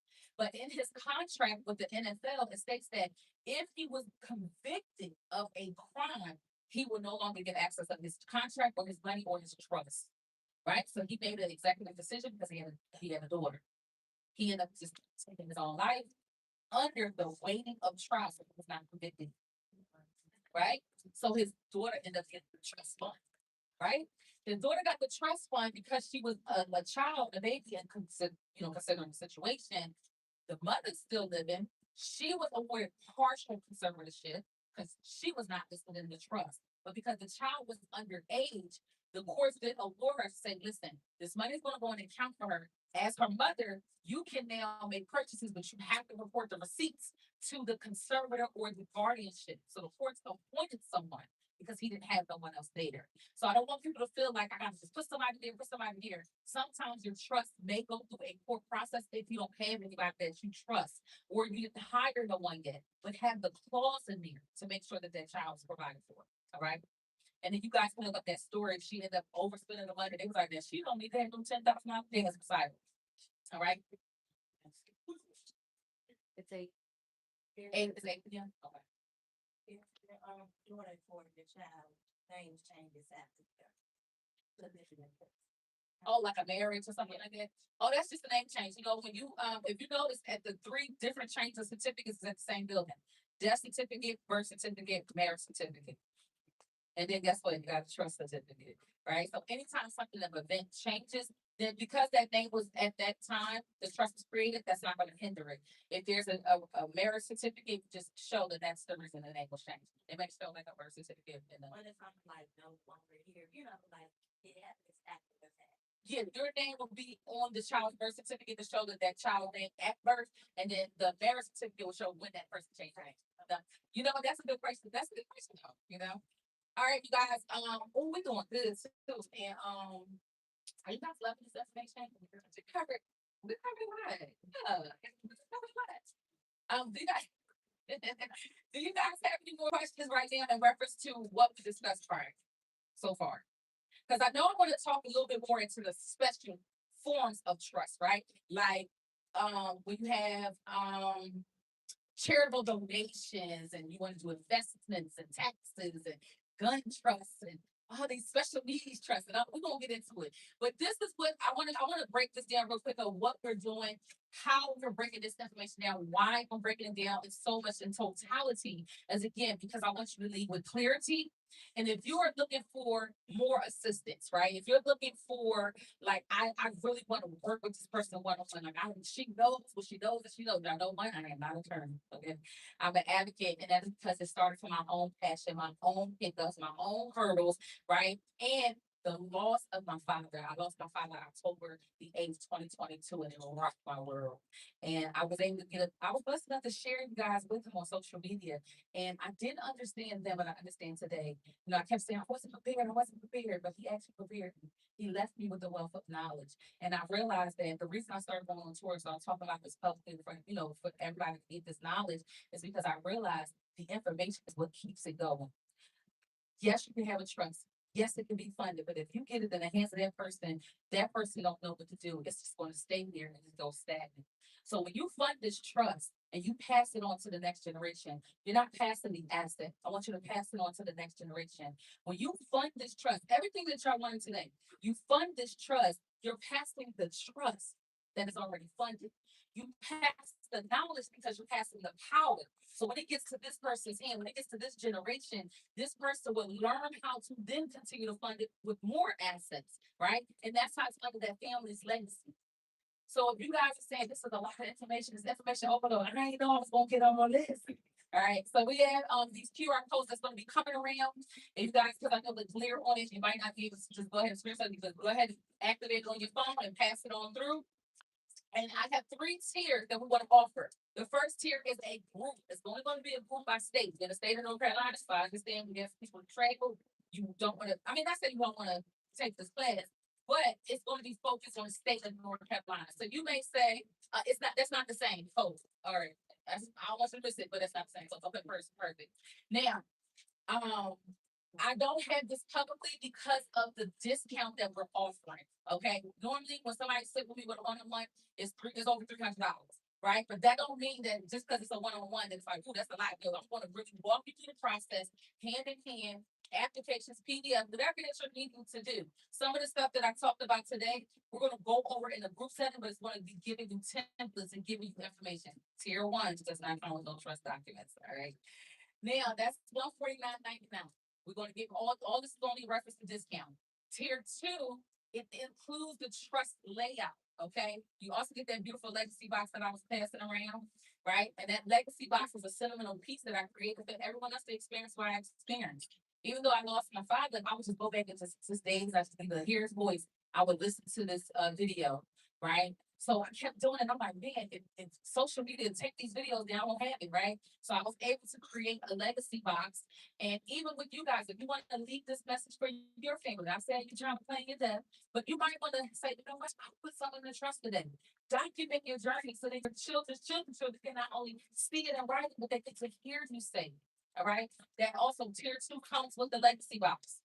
And then tier 3, all of this information I'm breaking down, people probably be like, how do you remember this stuff, right? And that's because I've been studying over 8 years, right? And then what I did was I took my own experience and I turned it into a program. It's a 6 to 8 week program. It's over 30 hours of education. I know we don't here for 3. And I'm just giving y'all game, okay? But it might be it's so much that I want to take it into. It's so much that goes with some of the things that I talked about. Being prepared, registering, separate yourself, putting it on paper. Tier 3 is the 6 to 8 week program. That's called the Trusteeship Enrichment Program. You can learn how to be a trustee. Like I said, we already are practicing when we clock in and work on behalf of our jobs. So the second tier is $1,800. Please don't share that link with nobody because I don't want nobody on social media to see it. Okay.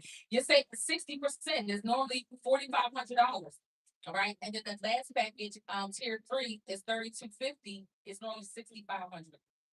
All right, and you get all of everything that I talked about. You're getting all of that in templates and how to. It's more so for someone to say, you know what, I would love to become an advocate. I would love to help my family. I would love to help individuals really understand this. And it goes into deep dive into like taxes, family office structures. It goes into like more of a deep dive of the topics we talked about. Okay.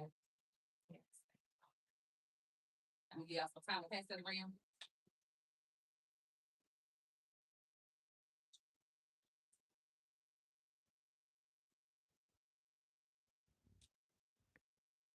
And this Michael here to my right. And my right, that's my husband right here, y'all. Get up but he has a trust fund day and one too. We got a couple of words for that. Everybody has the love in the trust fund mom had. So we got a few is what I just selling out on since I said keep some of the rest of the city. But trust fund mom had, trust fund dad has that $40. And then if you want a souvenir, for just as like a trust cover, we have a few pieces as well. That's $20 right here. And this again, you can frame this. You can frame this. Some people put their family photos underneath it. You lift it up. It's velvet. It's crushed velvet. But yes, we just wanted to give you guys some souvenirs. Because again, you walk away with this information. This could be something you want to remember. You want to say, you know what? Take something to me, go home. But take this information for sure. All right. Y'all ready to keep rolling? We gonna get on time. Y'all ready to keep rolling? So far we've been these are strategies that I've been talking about is understanding, right? The management of a trust, funding the trust. But one thing I want to segue into is bookkeeping. Okay. It is so heartbreaking. I've experienced this for sure. I experienced this. When you get family members that put everything in the trust, you know, put your house in the trust, you don't put your bank account in the trust, you don't put your business in the trust, you don't put your life insurance in the trust, and you don't even write it down. You know what's in the trust, right? You don't keep records of it. And then when that person passed away, you go and try to access this money in the accounts. You don't know which way to go. Like, what bank was it in? Is it true? Is it Bank of America? Right? And I experienced that. I went to the bank. Well, I knew where the bank account was, right? But guess what the bank asked me? First, they asked me for the certificate of trust. I had that. They asked me so they could see, oh, you're the successor trustee of this trust. They needed the death certificate because the one who created the trust, my father passed away. In the certificate of trust, it shows who has the next controlling power. That was me. But guess what they asked? What's the security code? What was the address of when he with the bank that he opened when he first came? He didn't have that right there. So we had to go and say, like, what would he think? What was the name of the first dog? Like, you know, security question that we typically have on our own account. You have a two-step authenticated. You have a fingerprint, facial recognition. Take that stuff off. Take it off. I'm telling you what I know. They're like, what's the phone number? We're gonna send a code. I'm like, oh my goodness. Did we get the phone cut off yet? Right? Because we think when somebody passed away, we're shutting these cell phones off. We're doing all these things, but then the bank needs verification. So please make sure that when you open up this trust account, remember the trust address is updated. Remember, you're using these phone numbers. Remember, I told you, me and my husband, we have a email address that is only focused on that one scenario of trust. It's not the trust name, like he got his own trust, I got my own trust, but guess what? He's the trustee of my trust, and I'm the trustee of his trust. All right.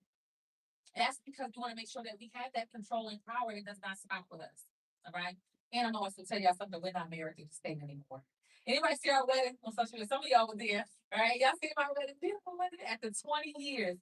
But just to tell you a little bit about our journey, we were married before the state of North Carolina. We went through an entire divorce. It was crazy. It was a time. Okay. But we found our way back and we realized, let me tell you, people have divorces because of finances and lack of communication. People could commit suicide and lack of finances, right? And also just family members and family feuds happen because of finances. But now that we know, we are structured in a way that we don't have a contract with the state. It's not needed. And I'm not telling you guys to do it, I'm telling you what we decided to do, right? We are bonded, first of all, the covenant of God, right? And then two, we have our things in writing where the trust bonds us, right? If I'm a trustee in this trust, he's a trustee in my trust, you know, we want to make sure that we have a relationship in business. You know that a marriage is a business relationship, right? I always say love is prayer, but marriage is a business. And if we don't understand that dynamic of partnership, we don't need the state to tell us what to do. I'm like, the state tell me I can't divorce them, right? The state gonna tell me when the kids go such and such. So what we decided to do was say, you know what, instead of just being an emergency contact, right? Some of us still got our parents' emergency contact, we don't have nobody. We need to start moving in a way that we can create the legacy for our children. All right. That was a little added video there. Okay. So just understanding the whole booking, we want to make sure you keep everything updated, keep it in a safe place. All right. I know the legacy box, it's not waterproof, fireproof, but get to that point where you can put that legacy box in a waterproof, fireproof safe. All right. And you also want to make sure you have multiple copies of the certificate of trust, because again, if you want to pass it down to the next generation, they need the document in order to get access to these assets. All right. They need the copy of those documents in order to now have control. And that's why, again, like I said, naming the tool the trust of Don was realizing, man, when my father passed away, when he went, it's like when he passed away, it was like that's when it started for us. You know what I'm saying? Like he was funding it and we were learning this information, but then I started realizing what really trusteeship is. If you are here and you're learning this information, you truly doing it for the love of someone else, right? Because you know what they say, when you go, you can't take it with you.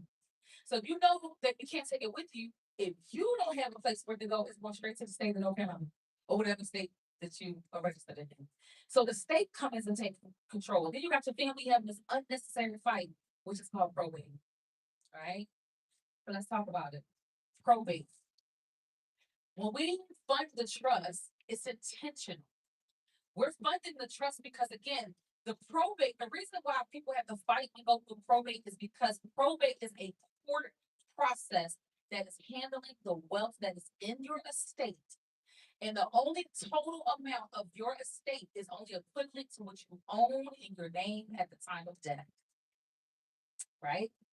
So if anybody, I know earlier we had some hands that was great, said they're all entrepreneurs.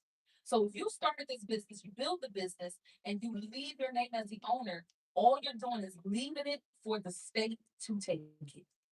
If you are a homeowner and you don't retitle your name and put the trust as the owner, you're leaving it at risk for someone else to take it. And that don't mean you have to pass away and go for someone else to take it. You know, we talked about transferring of real estate property into the trust. We also protect it from not a third party to come and take it. You ever see somebody get sued and they're like coming right for their property? What's another popular story that happened to y'all? Can throw one up there. Anybody heard their property get taken into a lawsuit? Pinky Cole. All right. So I'll give one Pinky Cole. She is the entrepreneur owner of Slutty Vegan. All right, in Georgia. She went through this process of taking out loans, and I'm just going to explain her process because people are trying to figure out, man, she made $100 billion. Yeah, she made $100 billion, but if I was to tell you I made $100 million, but then I accumulate $3 billion in debt, am I really generating income? Sometimes we go into this situation where we build a business and we scale too fast. We borrow because we want to definitely liquidate, we want to triple, we want to maximize our capital. But we're going to cap out at some point. We're the owners, right? Yeah, my sister's going through something. We have a house in New York.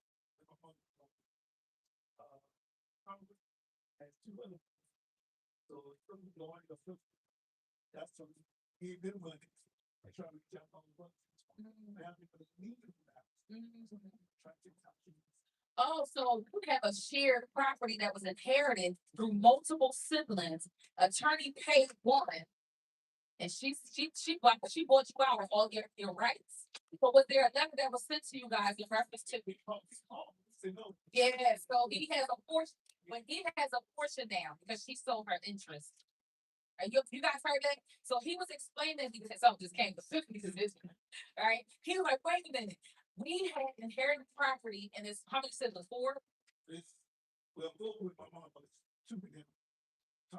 Oh.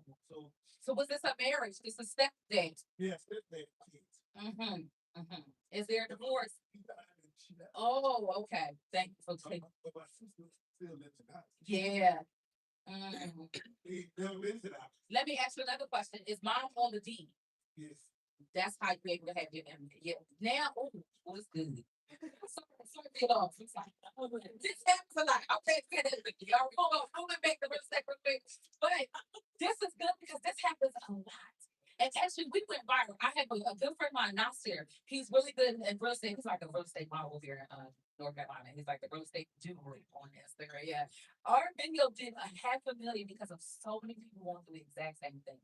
So what I was explaining is, yes, we have a lot of people that go through public, and it's kind of, it really is called public title fight.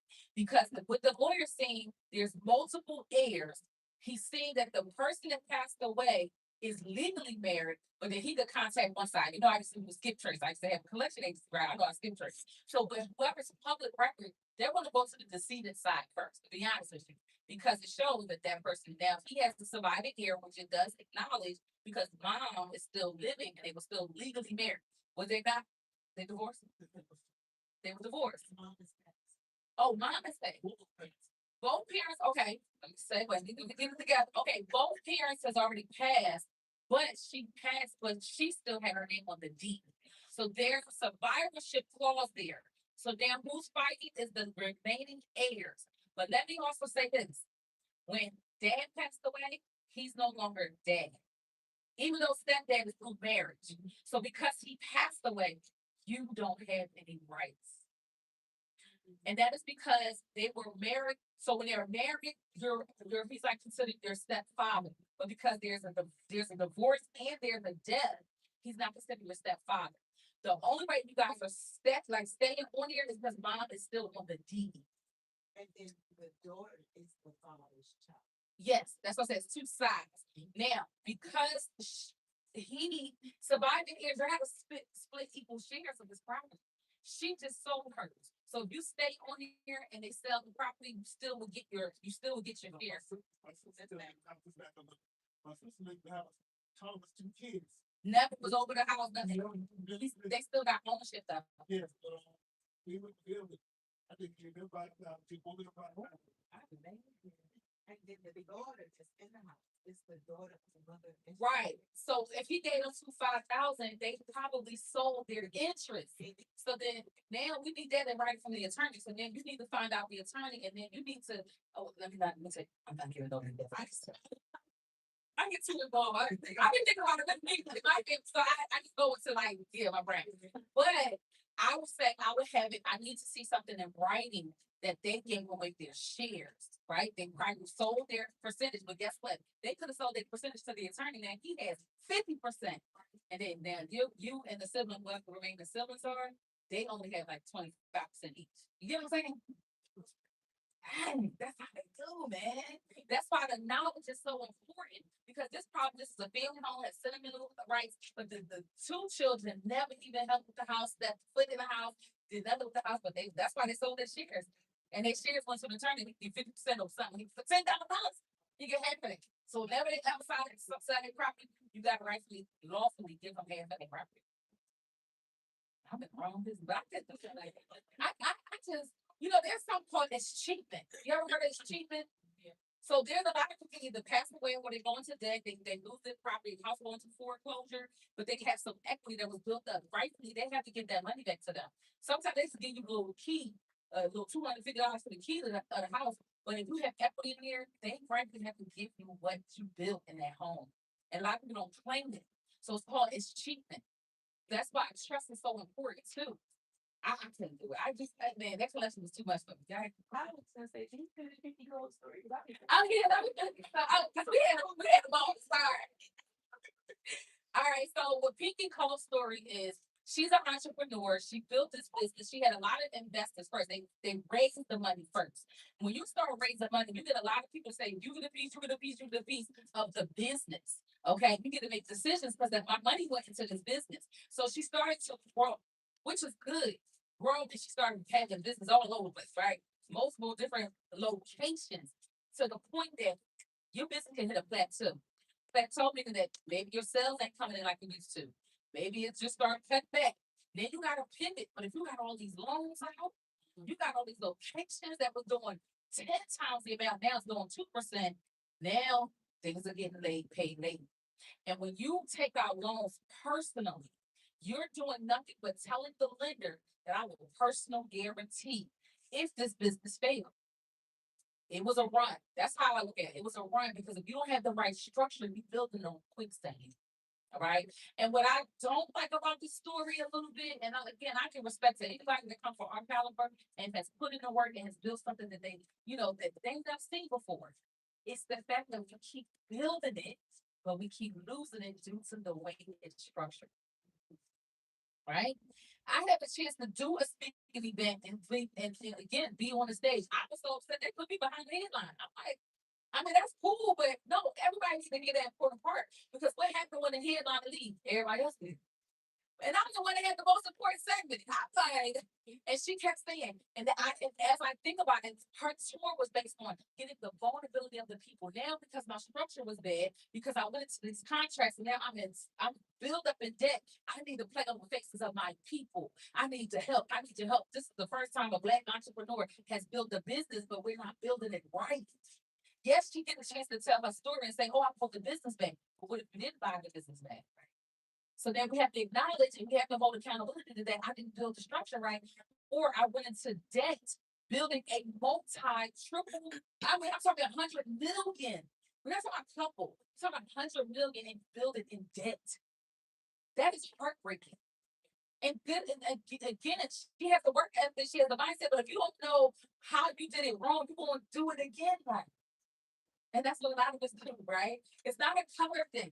It's not like I know that we've been redlined, and I get it. This is why we want to go with headlines. We want to go on podcasts. We want to put our articles in the books that I own. But the true legacy and the true wealth building is that you build that thing that you don't own it because we don't know what may happen to you. We don't know what may happen to the business. Dissolve the business. You could bankrupt the business and start a new structure, which that's what she did. She started a new structure. That's why she called it 2.0. Because she did what she truly lost one. That's pink, that slutty vegan number one, she lost it. When she said bought it back, that means she was able to use the name and to keep the same logo, keep the same franchise, but she put it under the structure. And guess what happened? She started going behind on that again. Yeah, because she went on the tour. Yeah, I don't know about the story, but she went on the tour doing franchises.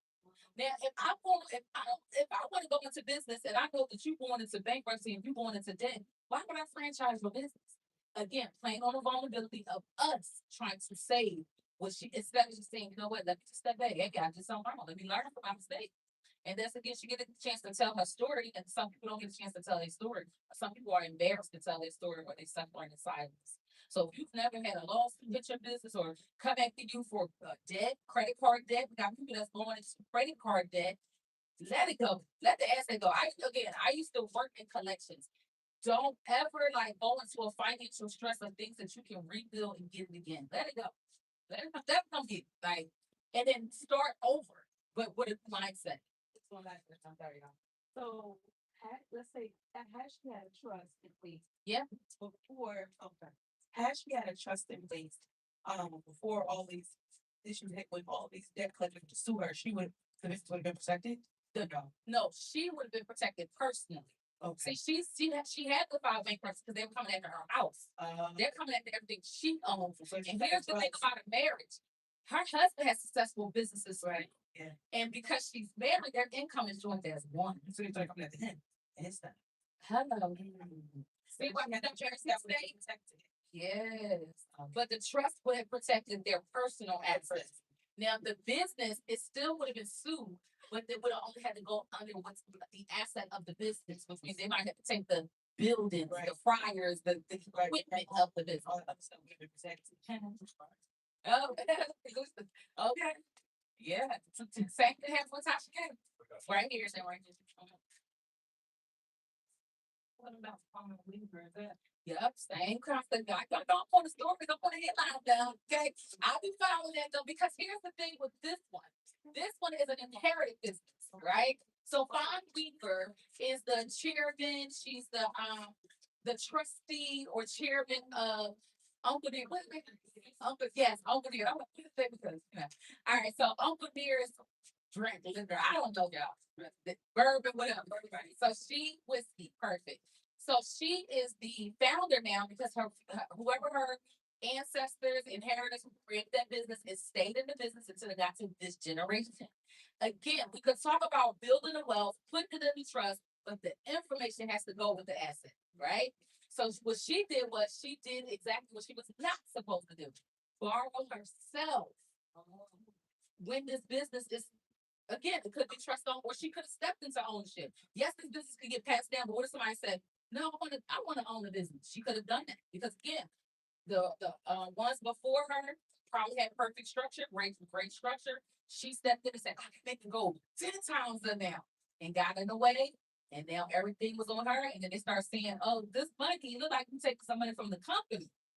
And then you got shared investors. It look like that money is that house. It look like you took that house from that business. So when you are now stepping into ownership role, you have to make sure that you're not taking the company's money and living on it personally.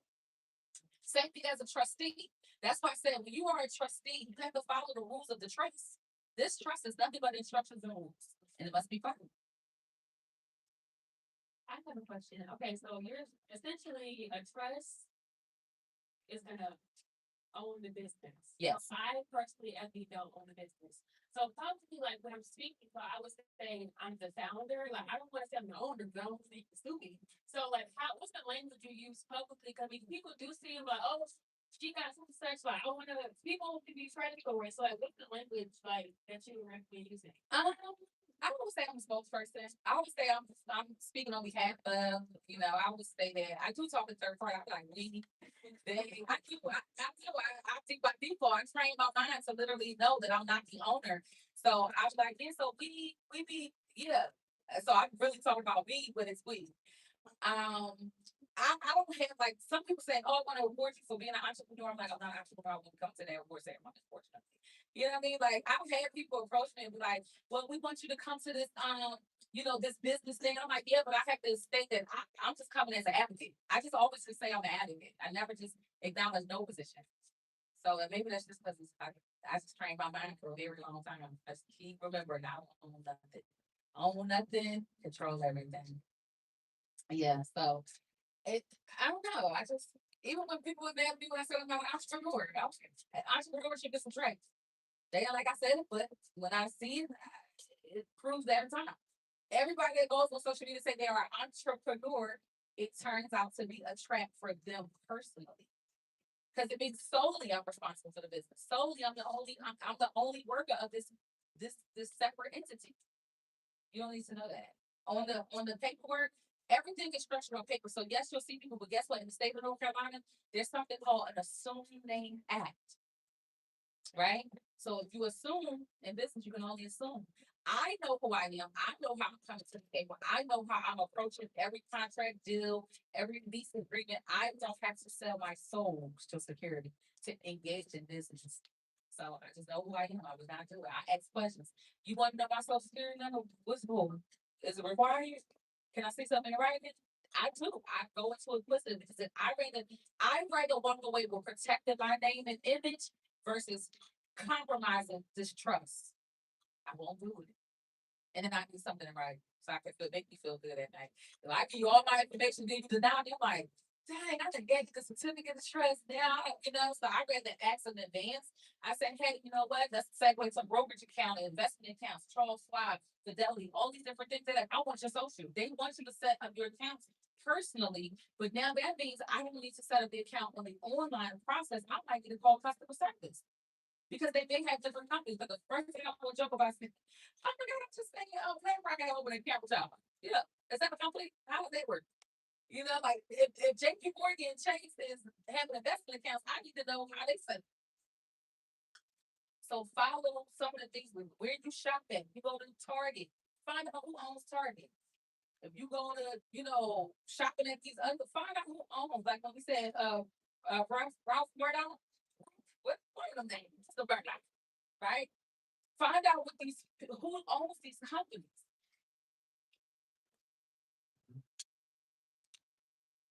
Right. Let's talk about it. Crypto. Anybody invested in crypto here? Oh, that's me. All right, I'm not gonna go on Chuck E. Cheese. Oh, yes, okay. let me tell you.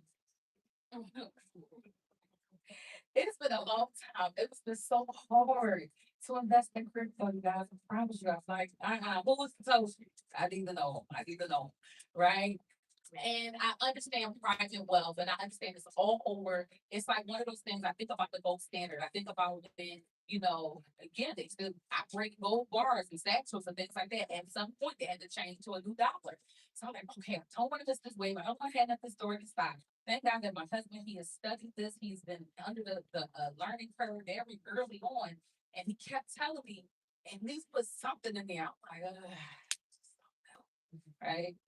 And the reason why I was so stuck was because I didn't understand how to pass it. Right? For those that raise their hands, and I want to be very, some of y'all, if anybody don't know how to invest in crypto, let me see, raise your hand. I want to make sure I take my time with this. Okay. So, a lot of you guys, okay? So you were like in the beginning, right?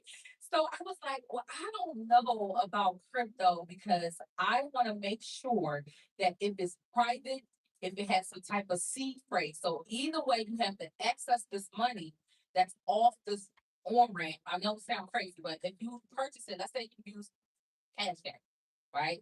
Let's say you take Cash App, you get some crypto. Maybe you want to go to Coinbase. Have y'all heard of these companies' names? Maybe you take some money, you go and get some crypto on Coinbase. These are public platforms, right? So that means your wealth is not private yet because it's on a public platform. So what he was explaining to me, he said, well, if you want to go ahead and obtain the money, you want to then make it private by taking it off Coinbase and then put it on something like a cold wallet that's off the public record, right? Now it's private. But then on this little cold wallet, right, where all my money is supposed to be stored, right? It's connected to an IP address, or it could be on, third, what is it called? Like Web3, excuse me, Web3, where it's off this public IP. Now I'm like, well, if I access this money, I need to have at least up to 20 word seed phrase.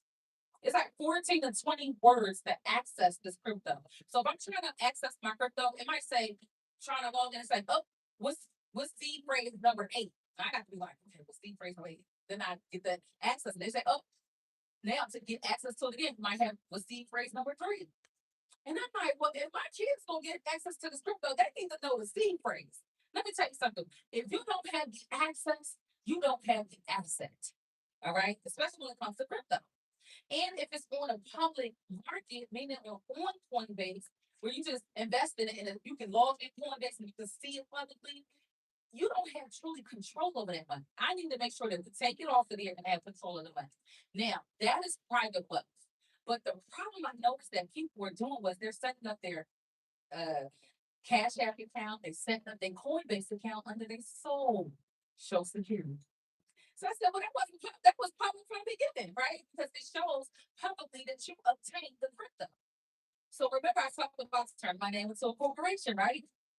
And I started saying that in these headlines, corporations was invested into crypto. So what you think we did? We were able to set up these accounts under business. Now they're going to ask for your name. What was the name of my business? My first name and last name, right? But it wasn't just the corporation. Now we need a physical person to manage the wealth, to now invest. Now I'm handling the keys, but guess what I'm signing as? Trustee, because the trust owns the business and I'm just the one investing. I didn't take it out my personal account. So if anybody has a Coinbase, they allow you to attach an account, right, to get the money and transfer it over to Coinbase, right? They allow PayPal. Guess what? The business account is on PayPal. So the entire time I was publicly trading privately. I transferred the wealth privately because the corporation set up the account, the corporation bank account invested into crypto. Then we took it off the cold wallet, meaning that we took it off the warm market, which is that that public platform, which was Coinbase, and transferred over to a nano step or a ledger. Those are the offering, the ones that are private, right? It's a cold wallet. Now, the seed phrase, and I want y'all to write this down.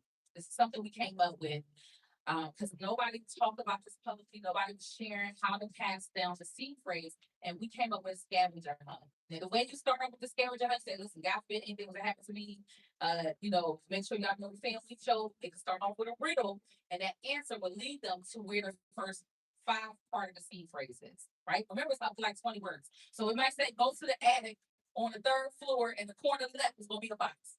That's the first 5 seed phrase.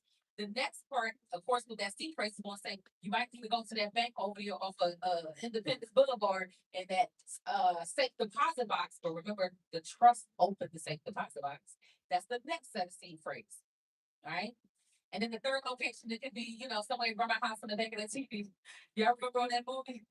What was that movie? Soul Food. So you see how families have their own traditions as to how they will access wealth. Remember, she never told her where it was at. She said, you'll find it. Right? She left that mystery out there and only the family would know. All right, so I don't know. You don't know if you want to put it behind the wall, put holes in your walls, right? But you want to make sure that you now they access this riddle. Now they know how to get access to the seed phrase. And then just to correct me, once they get access, they can also change the seed phrase too, right? Correct. All right, so they can do that. So when you're passing through generation after generation, you can now do it and it becomes a family riddle. Y'all got family jokes, right? Don't nobody go, what y'all be talking about? You got family group chats and everything. So you want to keep that same energy, but then in a way that you can pass down as well. And that's when I was able to just put $2 in there. He put all the money in the arm. I'll still like, listen, nervous. Now, when it comes to taxes, okay, go ahead. No. Well, Roth IRAs, honestly, you can do it, but I would do it under business. All investing and things like that is under business for me. Except for like a 529 account, it could be trust owned. But definitely, I personally, not giving you no financial advice, I like to put under a business because now it's not taxed to the trust. So we can kind of segue into taxes, right? So a lot of the things that you've noticed, what I've been talking about is a lot of the structure. So the LLC does the productivity. The LLC does the production, but the trust do all the protection. All right. So I just wanted to know, when you do your name as an LLC, does it matter if you put your middle name too? No, I didn't put it because I want to actually still keep my natural identity. So a lot of the stuff that has my middle initial on it or middle name on it, I keep it as my natural self, but just removing the middle name, which lets me know I'm using it as the private side. So I did my name as an LLC, but I did my middle name. So should I like amend that or just? No, it's not. It's not like something where it stops or where it doesn't make it business. That's just something that I did to make sure I just kept it separate. That's all. Yeah, and even if you are a junior or senior, you want to definitely put junior or senior in the back of your name because that will identify which person put their name as a LLC. But that's not going to change. Excuse me. We had like some trustees that like their name is like, Jane Smith, Ann Smith. So it's like, there's a lot of Ann Smiths out here that probably you need to make it identify. So they'll put that middle initial or they did put their middle name. It's not something that will stop it. It's just for me to keep track of all the things that I do. I just make sure I did it that way. All right, that was a good question. And even if you are married, I reported my name twice in the county because my maiden name is Muhammad, but my last name is Lockaway. All right. And I reported my name twice. All right. Taxes. We ready to go? All right. So we going good. We're right on time. All right, taxes. So a lot of people think when you create a trust that you don't pay taxes no more, and that is not true. But the way that you operate with this trust is a living system. As you notice, I'm showing you guys the living system of it. We want to minimize the trust being the applicant. We want to minimize the trust being the actual borrower, right? Because now that's going to create tax implications. A lot of times, trusts have to pay taxes, and this again with interest, all right, capital gains, and those are the main two. If you invested in dividends and stocks, so that's why I said LLC is where we like to invest in, right? So you have the interest, you have the dividends, stocks, capital gains, and you have to fill out the 1041 form. Let me make sure I put my disclaimers will not constitute as financial advice. And I'm not a CPA, you want to definitely make sure you check behind. Now, the 1041 form, again, you want to report the income in the trust because when you start a trust off, it is worth zero. It has no value in there. If you were to put, you know, a house in there that's $500,000, then it has the value of $500,000. You want to add then a life insurance policy worth $1 million, then that now trust is valued at 1.5. Okay. So that's showing the liquidity that is growing and it has some value. And also it proves that it's removed from your estate, right? So when you're reporting the income, if there's no interest on that money, remember, just funding the trust does not create a tax implication. Moving a house into the trust does not create a tax implication. Only if it has an interest on the property and you're selling it or you're removing it out of the trust. Whatever that interest is, rather if you give it, let's say you want to take this house, and some people put people as beneficiaries and they say, well, I want to put this house in the trust and I'm going to leave it to the beneficiary. Once they take that house off the trust, if it has interest, it will be taxed to the beneficiary. All right. But if you, again, remember how we passed the trust? We didn't pass the asset, we passed the trust. So that's how you're deferring the tax in that sense, because you're not taking the asset out the trust. You're just now adding controllers. That makes sense? So that therefore we're minimizing how this trust will be paying taxes. If you were to borrow from the trust and it is a loan, loans don't pay taxes. All right. So you want to make sure if you were to have a business, a trust, lend the business money, make sure there's a promissory note that is attached to show that that money will be paid back at the end of the year. All right. So if you have a business, it can definitely work for your business because now you got to pay back the loan, which now it's a now write-off. You got to pay back. Right? That makes sense. Your business didn't make that money, it cost the money for the business, so now you pay back. So you're this statement of taxes on both. All right. In the events that you do pay the tax on, let's say a property or something, like I said, we talked about an in-home daycare or something, if those clients are paying the owner of the home, which is what the trust, they're paying money to the trustee, then you got interest on the trust because then you make a money in this property. But if you separate it and the tenant is now paying the business and not the trust, you get what I'm saying? That's minimizing the taxes. That's why you want to keep separate contracts, separate agreements. All right. Everybody good with that? All right. Any questions in reference to tax? So just want you guys to know, even if it's a vehicle, it's still paying property tax to the state, but it's responsible for the trustee, not the person. So when people say the trust is created, right? And the person that gave up the control is no longer paying taxes. They don't have to pay their taxes for the trust because the trust has its own separate EIN. That's what that means. When you create an irrevocable trust, you have tax benefits because it has its own, it's not taxed to you. All right. But if you have a revocable trust, you have the control, you still have ownership. So those assets are still connected to your estate. So that's why it's taxed together as one. That's the difference. All right. And also you save when you have an irrevocable trust, because now if the person passed away, you know, you have inheritance tax, death tax, tax for everything, right? You've already moved the assets out of your name, so it's nothing in your estate. Please write in your notes, we're gonna have an insufficient estate. They call it insolvent, right? Insolvent meaning, and you could look this up on the Consumer Financial Protection Bureau. If you don't have assets in your estate at the time of death, and there's a medical bill owed, there's a cell phone bill owed, credit card bills owed, it is by law for them to get the payout out the estate and not your family's pocket. Even funeral burial is supposed to be paid out the estate. I know, they don't tell you that, right? So that's how you're not paying the estate taxes, because there's nothing in the estate to pay. So if there's no debtor, or the debtor trying to pay, I mean, if there's a debtor trying to collect, on the decedents, they looking for assets that they own, not looking for any debt. They like, oh, we all in here trying to get some money out the estate, ain't nothing here but none of us, then we just don't get paid. Remember, I was a debt collector. All right, they say you can't get blood from maternal. They tell me all the time. You know that they tell me. I said, I'm looking for John Smith. I'm gonna get an address. They give me an address to the gravesite. I said, guess what? I ain't get paid either. All right, and that is true. Debt collectors, yes, they can call you. They can reach out to you. But guess what we do? How much is it? Cause my granddaddy ain't gonna die then. I'm gonna pay it. We end up paying it. That is called submission of guilt. What companies need is the death certificate. And guess what they do? That's why they need the death certificate, because either they're gonna write it off and they're gonna get the credit, or they're gonna go through the estate and they're gonna sue your estate of the decedent. So let me give them that certificate. Right? They gotta go to the field to get it, or they go down to the state. So you know this, you guys get your own death certificates from the recorder of deeds office. I know a funeral home charge like $20. They have all at the funeral home. You can get it from the state yourself. All right. Any questions on that? State taxes. All right, we know good. Special needs trust.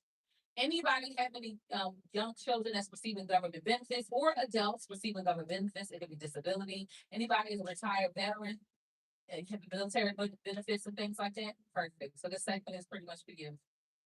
So when it comes to special needs trust, there's two types of special needs trust. One is a first party special needs trust, and the second is a third party special needs trust. They're very different and used for different purposes. I'm personally like the third party special needs trust. And the reason being is that you don't pay back Medicaid benefits. Okay. So if somebody has a third party special needs trust, what it looks like is that the third party set up the trust for that person. So it's not the individual itself, right? So I'm gonna use my son as an example. I'm gonna use this. So my son has a diagnosis that I'm gonna make sure that my child still receive benefits from a trust, but I'm gonna fund it. I'm gonna be the grantor of the trust. He's gonna be the beneficiary of this trust, and he's only gonna benefit for what assets that is put in the trust. That makes sense? So if there's a life insurance policy, then I can put his particular trust receive a portion to the trust. All right. God forbid nothing. If I'm not here, the trust will be the provider for him. If he has like, clinics and rehabilitation visits, and he has to go to the clinic and have care, the trust will be the provider. That makes sense. And then he can ultimately still get Medicaid benefits and things like that. Maybe he needs to take a trip to Disney, go on a cruise every once in a blue to keep himself sane. All right. That still is a legal way that you can still provide for this child. If you want them to dress a certain way, have certain things, they want their room decorated a certain way. The trust can provide, and the trustee will facilitate that payout. All right. Yes, but it will in the third party trust. It's stated that whoever has the successor trustee position would now facilitate what's in there. So if there's $50,000 inside of this trust, the trustee will take care of the things that is needed. So we won't put in there, take on a trip. We won't do that. We don't have stipulations in here. But what we will have is the amount of the money and what that child needs. That's for the benefit of them. The state will not know because he never owned anything. So that's why he's eligible to still receive the benefits. All right. Yeah, absolutely. Just make sure they have the knowledge. All right. VA benefits, things like, let me also say this too. If you have multiple children where you're like, okay, well, this child is receiving, this child has a third party special needs trust, it will be totally separate from the other trust that the children don't have any stipulations. That makes sense? So if you have, I have 3 children, then he has his own separate trust. All right. But as far as for life insurance policy, let's just say I want to put it in 2 different types of trusts. I would then say to the insurance company, I want 50% to go to this trust and 50% to go to this trust. That makes sense? But it's still not going to a person, it's going to the trust. All right. And we have things like that. I think you were asking, do I have multiple trusts? I don't know if somebody said something, but if you have like situations where okay, this person is married, this person over here, I don't want this person to get access to this. You have ways to say it's going to go to the trust and not the person. All right. For VA benefits, you definitely want to make sure that you be mindful because you're still receiving government benefits. All right. These stipulations does not state you can't work, you can't have a certain amount of money. It's just that because you're receiving government benefits, you're going to have to pay the government back. So you have to have a first party special needs trust. All right. Unfortunately, you gotta pay back. But the third party, you don't, because the third person set it up and not you. First party, you set it up, it's your assets, and then whatever the death benefits that is left remaining, it goes back, pays back Medicaid. Yes. to say that, I mean, Yeah, what? because of so they have, so when you sign up with the military, they actually have you sign, they'll become your guardian. Okay, so they provide things for you. That's why you get the school for free. You know, they have a certain stipulation even when you get married, things like that. Yes, they have a lot of look it up with sign up. And then also if you're 100% disabled and they're gonna provide for you, especially if they give you a loan for the property, yeah, you can put it into a trust, but it also states that if you were to, die and owe in medical debt and you have the VA benefits, it's already public record, they'll take it out of there. And even if you try to set it up under irrevocable clauses, they still can go and pierce that trust. So I want to talk about that too, because we set up irrevocable trust and be like, it's protected. Nobody can get access to this trust. But if you set up the trust intentionally to defraud a financial institution, defraud a mortgage company, they can now pierce that and seize those assets anyway.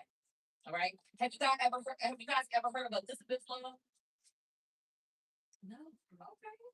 Well, that's a name. It's a very older name that talks about like under trust law when if you are moving assets. So this is something that's prevented if you're legally married and you're going through a divorce process and you be like, you know what, I'm going to divorce, I'm going to move my assets, but the state is deemed community property. That is an unlawful transfer. So you want to make sure that if you are, going through a divorce, maybe going through child support, alimony, all these things that are listed publicly, and then you just decide you want to start moving assets, they can now call it back and say that is an unlawful transfer. Some people try to do that, like, oh my goodness, I'm certain summons. Let me call baby. Absolutely. You gotta do it now. You gotta do it before the gotta get out. Okay. So you want to set this stuff up because we don't know. We don't know what would happen. You got people, this is what people do for a living. They sue companies that are at risk. I did a live that said this is the season of exposure. Look at the people that y'all started naming on social media. Fine Weaver, Pinky Cole, Candy Burrs. There's a lot of people that's going through lawsuits. And guess what? They did public interviews, and every time they did interviews, like I made 100 million. I made 300 million. They did these interviews, tell them what they did and what somebody else, a natural auditor, someone's going to look up your business, find out where you located. The employees was like, oh, you did it, huh? The employees filed the lawsuit on Pinky Call was like, you ain't paying us enough, right? It's $100 million, right? So what they did was now the company is exposed. It is at risk because you don't have foundation to protect the entity. How many interviews I see of me on public record? I don't know. I got about one in the possible. Okay. And the other one's so good though. But not as if I fear or anything like that. I watch how I move because I know that they're looking at me. Everything I do, I would say, hey, listen, this does not constitute as legal advice. Because even attorneys ask me, why don't she just become one of us? Why don't she get all the information? And to be very honest with you, when you hire an attorney because they don't want you to have a mouthpiece, I get paid to speak for you. I don't want you to know this, right? I want you to make sure that you get to come back to me. So when I started learning this, I only started sharing this because I'm a trustee myself. And who did I have to go to? I had to get real experience. I went to the bank. I went down to the county clerk's office. I'm talking to people in hospice. I'm talking to the people in palliative care. Right? They ask as soon as you go to the hospital, if you go through surgery, they be like, you got a will? Before they even inject you with the anesthesia, they be like, hey, yeah, you got a will and trust and something. And they're gonna ask you. So now they know that life is not guaranteed. Why do we not just secure what we have built? All the things that we amassed in our lifetime, the reason why people keep starting from scratch is because they take it when somebody died. It's not to say that your family didn't build wealth. I wouldn't dare say that. I had passed the companies. I had that little link that people went on my chin. I made some money, okay? We can have assets right now. If you can name how long an asset is in your family, right? I calculated 70 years an asset has been in my family. My grandmother's house, my father was born or raised in that home. That's going back at least 60. How many years in your family? I know you said something about your family. How many years that you can think that this home has been? Anybody got land or something that you can think How many years? I would say probably, they were like. That, 70 years or 80 years, right? That is still holding on in the family. But now when you look at the paperwork, I want you to do this because I know that you're in real estate. I want you to go to the public record, start calling things, say, listen, what's the address of that home over there in Savannah, right? And just look and see who owns who's on the deed of the paperwork. If it's still people, we need to have a conversation.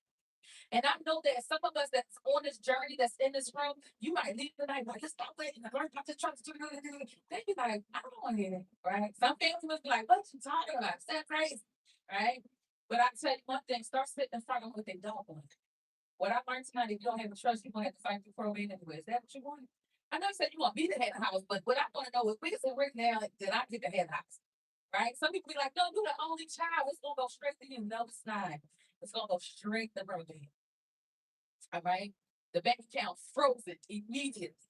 And so what about like military, like, so if they're not like collecting VA disability benefits, but they're military person. They're active. They're active duty. They retired, let's say they're retired military. How does them setting up a trust impact them with the government? Is that an issue? I wouldn't say it doesn't necessarily impact them, but I know that there's sometimes on Veterans Day, like say 10% still using their benefit.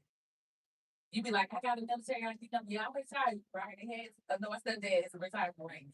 He knew that 10%. I said he would ask you for 10%, but he going to that, right? So if you give them that military ID number, it goes in the system that you use the benefit. So as you continue to use that benefit, right? You're using that benefit. Right? That's the same concept I talked about earlier about the dollars saved on the cereal and the coffee at the grocery store. You're giving that information. Right. And I also want to say this too, when you're operating as a trustee or you operating through a business, an entity, and you have a license, that's not going to change. I'm so proud of my husband and so grateful to say that my husband has a trust owned barbershop. Okay. All right. First, the state of North Carolina, first trust owned barbershop.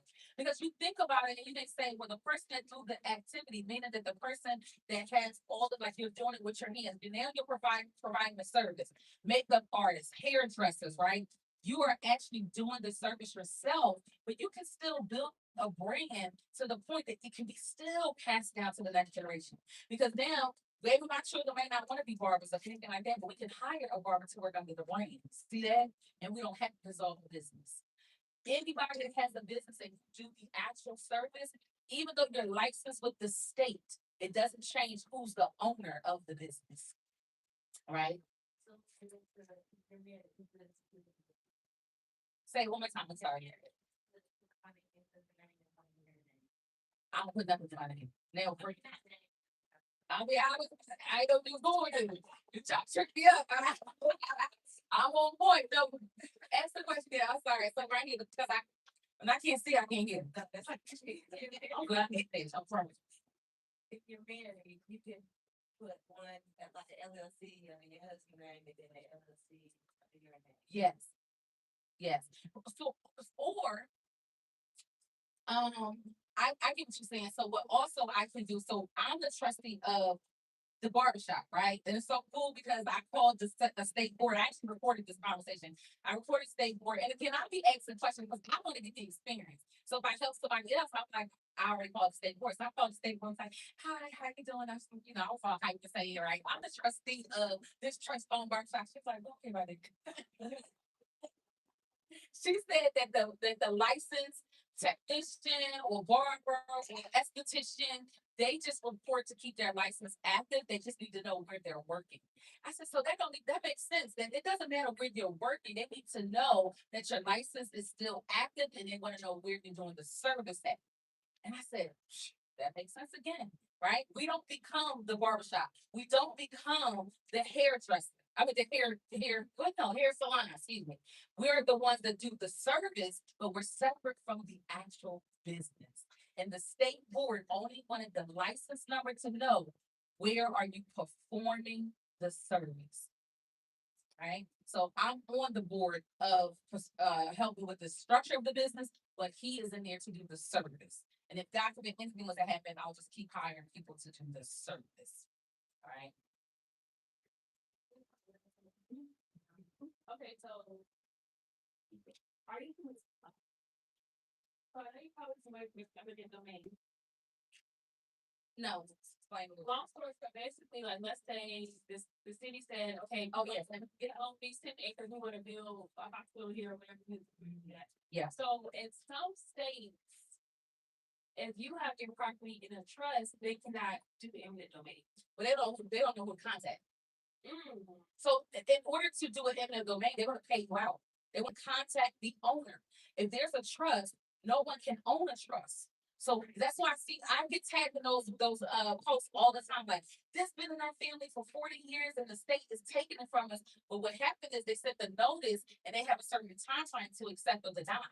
Right? So they say, well, we already started building. Sometimes they like, you only own this part of the land, and they build right on that coast, right? And then they'll kind of just like, I don't want this over here. I don't want no railroad or no business here, but you don't own all of the land. Or sometimes people own the property and not the land. So that's how they get put out.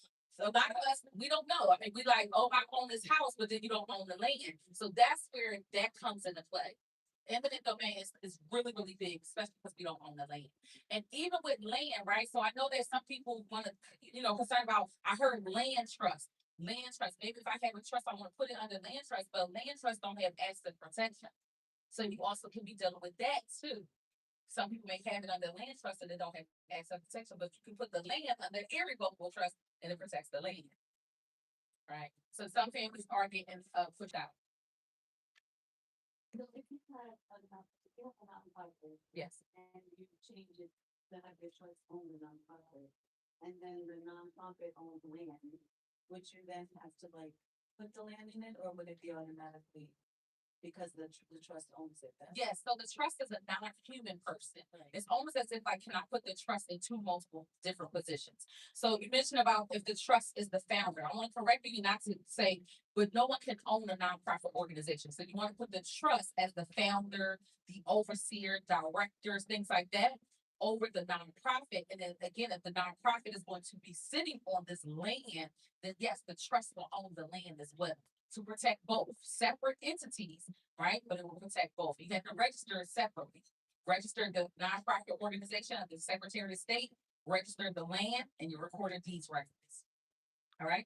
And then have your employees operate. Now, what a lot of people have been going through with nonprofit organizations with trust, they're funneling the money, right?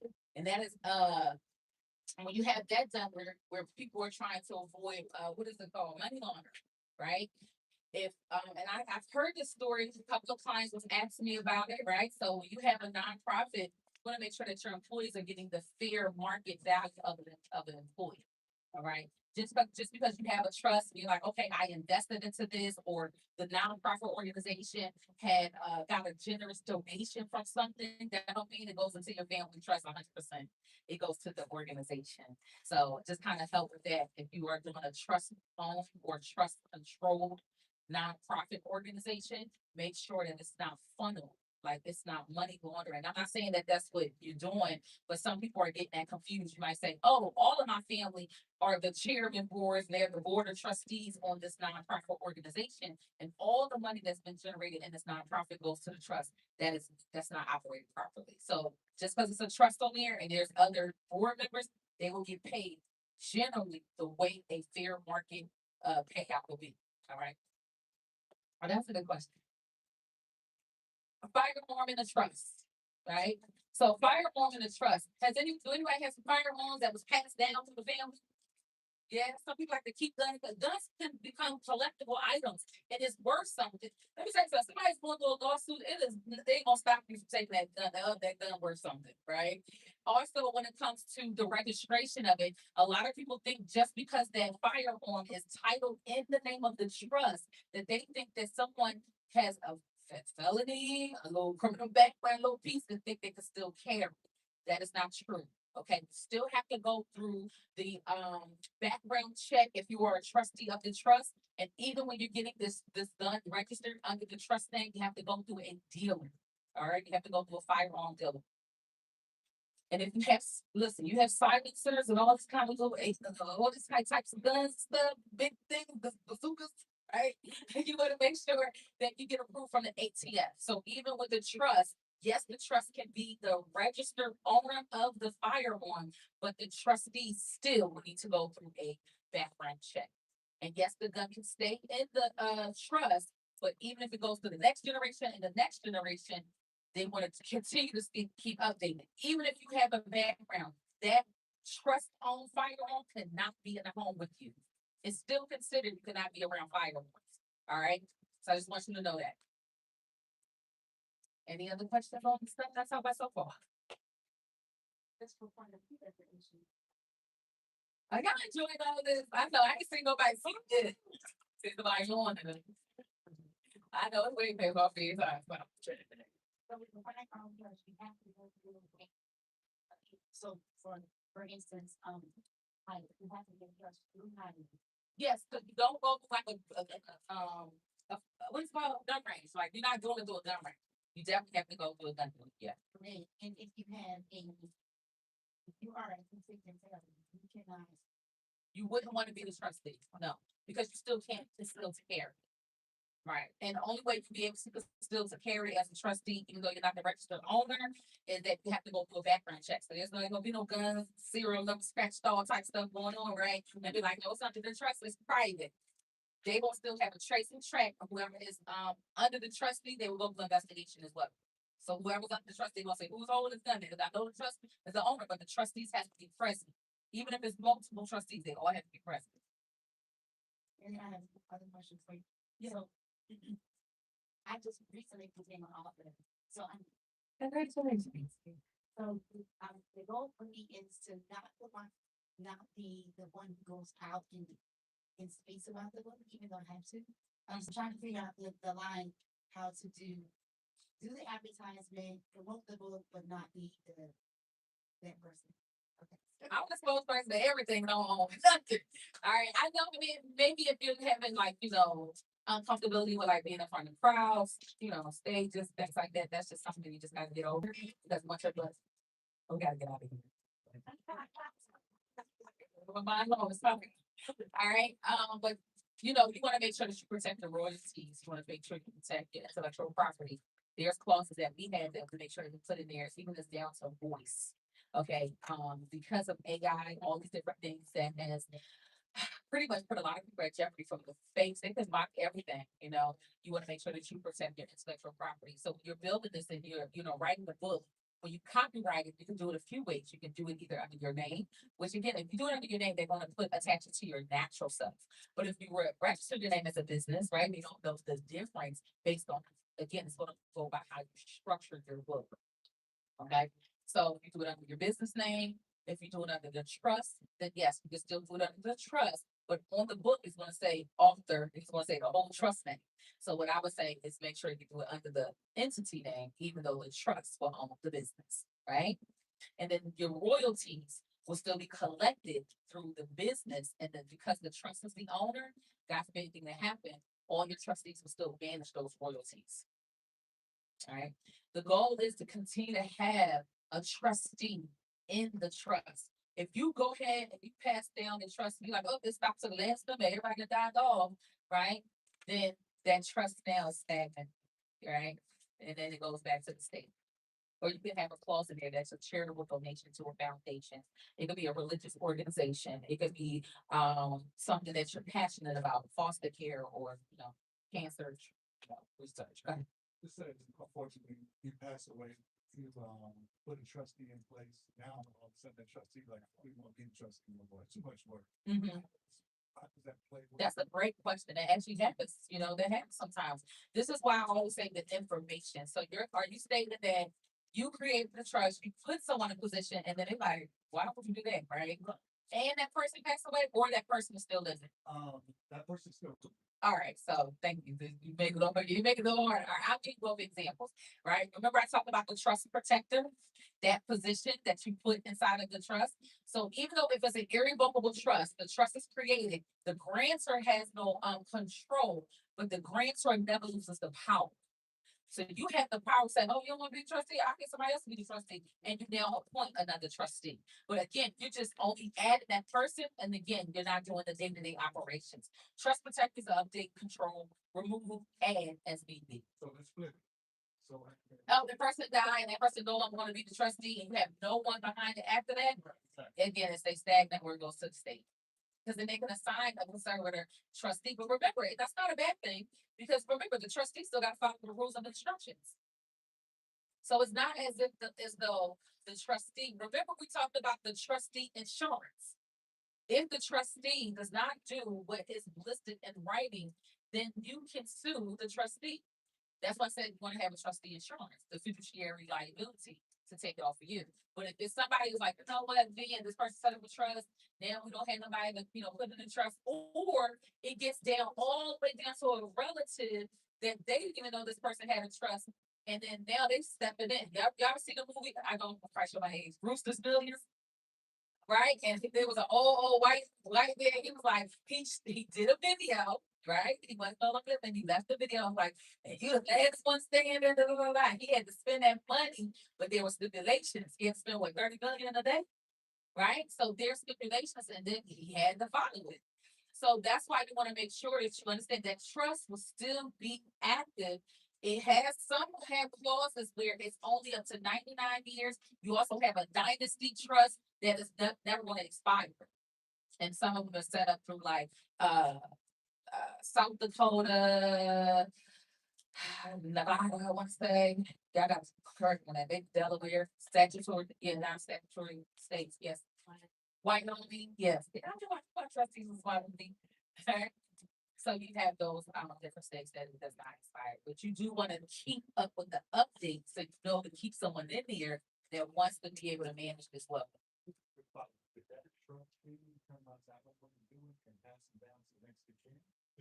No,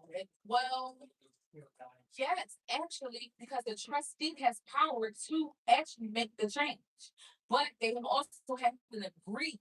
So sometimes, you have to have like an agreement from beneficiaries with the grantor, and they make that change. But you can't just, they can't just make the change on their own. That makes sense. But yeah, they can't say, oh, well, let's put this family member in here, and then y'all all can agree to make the change. Yes. And that, again, some states will have you can do it without the court involvement, or you can do it before the court. So piggybacking also with his question, kind of sort of, what's the pros and cons of having like a trustee who you know versus a trustee like the bank or another corporation being the trustee? I always say trust the trust, right? So the pros will be you have the power to appoint them. I guess a con, if I have to be like devil's advocate, that a banker trustee will cost more. You want to, before you even hire a banker trustee or a trust company to be trustee, all you're doing is just hiring these people to be the trustee. Remember, you wrote up the instructions. The clauses is going to navigate what is protected, how it will be managed, right? But the trustee of like a banker trustee may say, well, how many assets you got in there? How much I'm managing? It's less than 250,000. That ain't enough money for me because I need my portion. Their portion might be 33%. Their portion might be 20%. And it's for the value of what's in the trust. But you assign an agreement based on your hiring them. If you notice, if you guys get an EIN on the IRS website, it says, do you have any employees that you wish to hire? Someone say yes or no before you kind of get your EIN for your trust. You can select no in the first year, but if you select yes, that means you're paying a trustee and they want to get paid through the value of the assets in your trust. So I go in there paying them people with them banks all the time. Go in there, just be like, I want to hire a bank trustee. How much that cost? Just to get exercise. But that's when I get to know this, right? How do I know that you need to find out how much they worth, even with CPAs, even with financial planners and things like that? You could get outside assistance, you get a consultation, or you can hire them to be a part of the trust and they just have administrative duties. But that's going to cost you. So I would say that's the con, but it's not a bad thing. But if I already have my EIN for my trust, but I didn't say I was going to have it for years. Yeah, say yes or no. I think I said no. Well, that's a good thing because you're not going to be paying taxes on someone that's higher in the trust. Okay. Yeah, that's good. Yeah, it's so like I asked like, what's this check? They asked some advanced questions teach. They were individually. I'm just letting y'all know every city and every state is so different. Like, and I don't have my cue cards. Like, I don't have none of my cue cards. So I was gonna ask if, as you said, like Delaware, you're living other states, so you I can live in New York and open, do my trust in Delaware? Yes, that is a great question. And I tell people all the time, don't forget RON, RON, which is a remote online notary. Because now you're in this state, right? But then you have to get your legal documents notarized, and the trust may be governed within the state of, like I said, Delaware or Nevada or Wyoming, and you're not there. So you may have to get a notary in that state to notarize the documents because you want to get the documents notarized where it's registered. Right? And it makes it a little harder, right? So now if it makes it a little harder, then you want to go to the bank and you have a Wyoming structured trust and you haven't funded yet, and then you want to go to the bank down the street in North Carolina. They're like, what is this? Right? And your trustee is not even here. That's why I hear a lot of people deal with foreign trusts, right? But like I told you, each state is foreign to one another. So you want to make sure two ways you could do it. If you do it this way, it's a little harder. They try to get permission from commissions. Commissions is like the financial commissions of bank, like the district of commissions. But I mean, going through all that just to open up a trust bank account, you might as well open it in Wyoming, and then that's your branch, and then start and build out. You know what I mean? Or have that trustee already there. Yeah. About the, trustee name. Oh, yeah. So some individuals have put their trust under their name. Like if it's Jane Doe, they'll say Jane Doe Family Trust or Jane Doe Irrevocable Trust. When you have Imminent, now that means if you are a Jane Doe and you used to own this house and then you have retitled the ownership of this house and now it says, Green Cauliflower Family Trust, right? They're not really know if you sold that home or is it still the family because it has that anonymity, right? They don't know that Jane Doe transferred this property to that trust that she still has connected with. But if you had Jane Doe that owned the property at 1 2 3 4 Main Street and they transferred over to Jane Doe Family Trust,